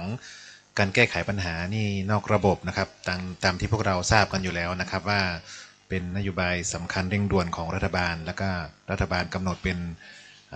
วาระแห่งชาตินะครับซึ่งรัฐบาลโดยท่านนายกรัฐมนตรีนะครับมอบหมายให้ทางกระทรวงมหาดไทยได้ต่อยอดในเรื่องของมาตรการการแก้ไขปัญหาผู้มีอิทธิพลและก็การจัดระเบียบสังคมนะครับหนึ่งในนั้นก็คือเรื่องของการแก้ไขปัญหาหนี้นอกระบบให้กับพี่น้องประชาชนที่ประสบปัญหาความเดือดร้อนอยู่นะครับรัฐบาลเล็งเห็นถึงความทุกข์ยากของพี่น้องประชาชนนะครับที่ประสบปัญหาเกี่ยวกับการแก้ไขปัญหาหนี้นอกระบบนะครับสังเกตดูหลายๆพื้นที่หลายๆเหตุการณ์ที่กระทบต่อชีวิตและทรัพย์สินของพี่น้องประชาชนนะครับมีการใช้กำลังด้วยความรุนแรงทำลายทรัพย์สินของพี่น้องประชาชนที่เป็นลูกหนี้นะครับตลอดจนหลายๆเหตุการณ์นะครับได้มีการกระทบกระทั่งกันจนทำให้เกิดความสูญเสียต่อชีวิตและทรัพย์สินของพี่น้องประชาชนที่เป็นลูกหนี้นะครับดังนั้นรัฐบาลจึงกำหนดให้มีการแก้ไขปัญหาลูกหนี้นะครับโดยพี่น้องประชาชนท่านไหนนะครับที่มีปัญหาเรื่องหนี้นะครับหนี้นอกระบบนะครับสามารถที่จะลงทะเบียนรับความช่วยเหลือนะครับการลงทะเบียนนี้คือหมายถึงว่าการแสดงตัวตนเพื่อให้ทางระบบของรัฐได้ทราบว่าขณะนี้ตัวเองประสบปัญหาเรื่องหนี้นอกระบบนะครับประสงค์ที่จะเข้าสู่กระบวนการที่รัฐบาลจะเป็นตัวกลางในการเจรจาไกล่เกลี่ยเรื่องหนี้แต่วิธีการขั้นตอนหลังจากนี้จะมีการแยกแยะอีกทีหนึ่งนะครับโดยขั้นตอนและก็ช่วงเวลาแรกนะครับตั้งแต่วันที่1ธันวาคมเป็นต้นมานะครับจนถึงวันที่29กุมภาพันธ์2567นะครับเป็นกระบวนการของการรับลงทะเบียนผู้ที่แสดงเจตจำนงจะเข้าสู่ระบบในการแก้ไขปัญหาหนี้นอกระบบนะครับหลังจากนั้นจะมีการนำข้อมูลที่มีอยู่นะครับมาแยกแยะแล้วก็วิเคราะห์แล้วก็นำไปสู่การกำหนดแนวทางในการให้ความช่วยเหลือพี่น้องประชาชนนะครับซึ่งในส่วนของจังหวัดเชียงใหม่นะครับณตอนนี้นะครับณตอนนี้เช้านี้นะครับข้อมูลที่อยู่ในมือผมมี ลูกหนี้ที่ลงทะเบียนแล้วจำนวน 1,932 คนนะครับในจำนวนนี้นะครับมีผู้ลงทะเบียนแล้วก็มีข้อมูลของเจ้าหนี้นะครับ1,347 คนนะครับนี่คือกรณีข้อมูลของเจ้าหนี้นะครับในจำนวนทั้งลูกหนี้และก็เจ้าหนี้นะครับปรากฏว่ามีข้อมูลของยอดหนี้ที่มีความสัมพันธ์กันระหว่างลูกหนี้และเจ้าหนี้เนี่ยมากกว่า102ล้านครับข้อมูลณปัจจุบันนะครับซึ่งเชื่อว่าจนกระทั่งถึงวันที่29กุมภาพันธ์ยอดหนี้จะต้องเพิ่มมากขึ้นกว่าที่ผมได้นำเรียนให้ทุกท่านในวันนี้ณขณะนี้แน่นอนนะครับดังนั้นนะครับจึงขอประชาสัมพันธ์เชิญชวนให้กับพี่น้องประชาชนนะครับที่ประสบปัญหาเรื่องหนี้นอกระบบและก็อยากจะเข้ามาสู่ระบบที่ให้ทางภาครัฐเป็นตัวกลางในการให้ความช่วยเหลือในการเป็นตัวกลางในการเจรจาระหว่างลูกหนี้และเจ้าหนี้นะครับขอเชิญชวนพี่น้องประชาชนที่ประสบปัญหาอยู่สามารถที่จะลงทะเบียนขอรับความช่วยเหลือเพื่อแสดงและก็ยืนยันตัวตนนะครับมีอยู่2ช่องทางครับช่องทางที่1เป็นการลงทะเบียนผ่านเว็บไซต์หรือว่าผ่านแอปพลิเคชันไทยดีที่พวกเราสมัครไว้อยู่แล้วนะครับมันจะมีขั้นตอนของมัน1 2 3 4นะครับช่องทางที่2นะครับช่องทางแรกนะครับที่ผมได้นำเรียนนะครับสามารถลงทะเบียนได้ตลอดเวลา24ชั่วโมงนะครับทั้งกลางวันและกลางคืนลงทะเบียนได้ตลอดนะครับจนกระทั่งถึงวันที่29กุมภาพันธ์ปี67ครับช่องทางที่2นะครับพี่น้องประชาชนท่านใดที่ไม่สะดวกที่จะลงผ่านเว็บไซต์หรือว่าไม่มีโทรศัพท์สมาร์ทโฟนนะครับท่านสามารถที่จะ walk in เข้าไปลงทะเบียนได้ที่ว่าการอำเภอที่ศูนย์ดำรงธรรมอำเภอได้ทุกอำเภอนะครับได้ทุกวันนะครับตั้งแต่เวลา 8 นาฬิกาจนถึง 5 โมงเย็นได้ทุกวันนะครับไม่เว้นวันหยุดราชการนะครับอันนี้คือช่องทางของการลงทะเบียนนะครับดังนั้นจึงขอฝากประชาสัมพันธ์เชิญชวนพี่น้องประชาชนที่ประสบปัญหาที่อยากจะลงข้อมูลในระบบเพื่อเข้าสู่ระบบการให้ความช่วยเหลือและกำหนดมาตรการในการให้ความช่วยเหลือพี่น้องประชาชนต่อไปสามารถที่จะลงทะเบียนได้2ช่องทางที่ผมได้นำเรียนไปเมื่อสักครู่นะครับจากข้อมูลในการลงทะเบียนของลูกหนี้และก็เจ้าหนี้ที่ผ่านมานะครับยังพบว่าสาเหตุของการเป็นหนี้ที่ผ่านมาของพี่น้องประชาชนที่ลงทะเบียนเนี่ยส่วนสำคัญแล้วก็ส่วนใหญ่ก็ยังเป็นเรื่องของสาธารณูปโภคพื้นฐานเรื่องของการนำเงินทุนมาเพื่อปรับปรุงซ่อมแซมที่อยู่อาศัยนะครับส่วนเจตจำนงหรือว่าความประสงค์ที่ทางลูกหนี้ส่วนใหญ่ได้ลงทะเบียนไว้ส่วนใหญ่ก็อยากจะหาแหล่งเงินทุนครับท่านคลังครับแล้วก็รองลงมาก็จะเป็นเรื่องของการขอให้ภาครัฐช่วยเจรจาไกล่เกลี่ยหนี้สินที่มีอยู่ให้เข้าสู่ระบบครับในส่วนของปกครองจังหวัดก็จะขออนุญาตนำเรียนข้อมูลเบื้องต้นเพียงเท่านี้ก่อนนะครับค่ะต้องเรียนให้กับทุกท่านได้ทราบนะคะว่าโครงการนี้นะคะรัฐบาลไม่ได้ใช้หนี้ให้นะคะแต่จะให้เข้าสู่กระบวนการแล้วก็มาเจรจากันหาแนวทางนะคะในการชำระหนี้นะคะจากนอกระบบเนี่ยให้อยู่ในระบบให้ถูกต้องดังนั้นแล้วนะคะยังมีนะคะผู้ที่เป็นหนี้นอกระบบแต่ยังไม่ได้มีการมาลงทะเบียนเอาไว้ก็ขอประชาสัมพันธ์ให้ได้มาลงทะเบียนค่ะสำหรับท่านสื่อมวลชนนะคะมาถึงประเด็นคำถามนี้มีคำถามอยากจะ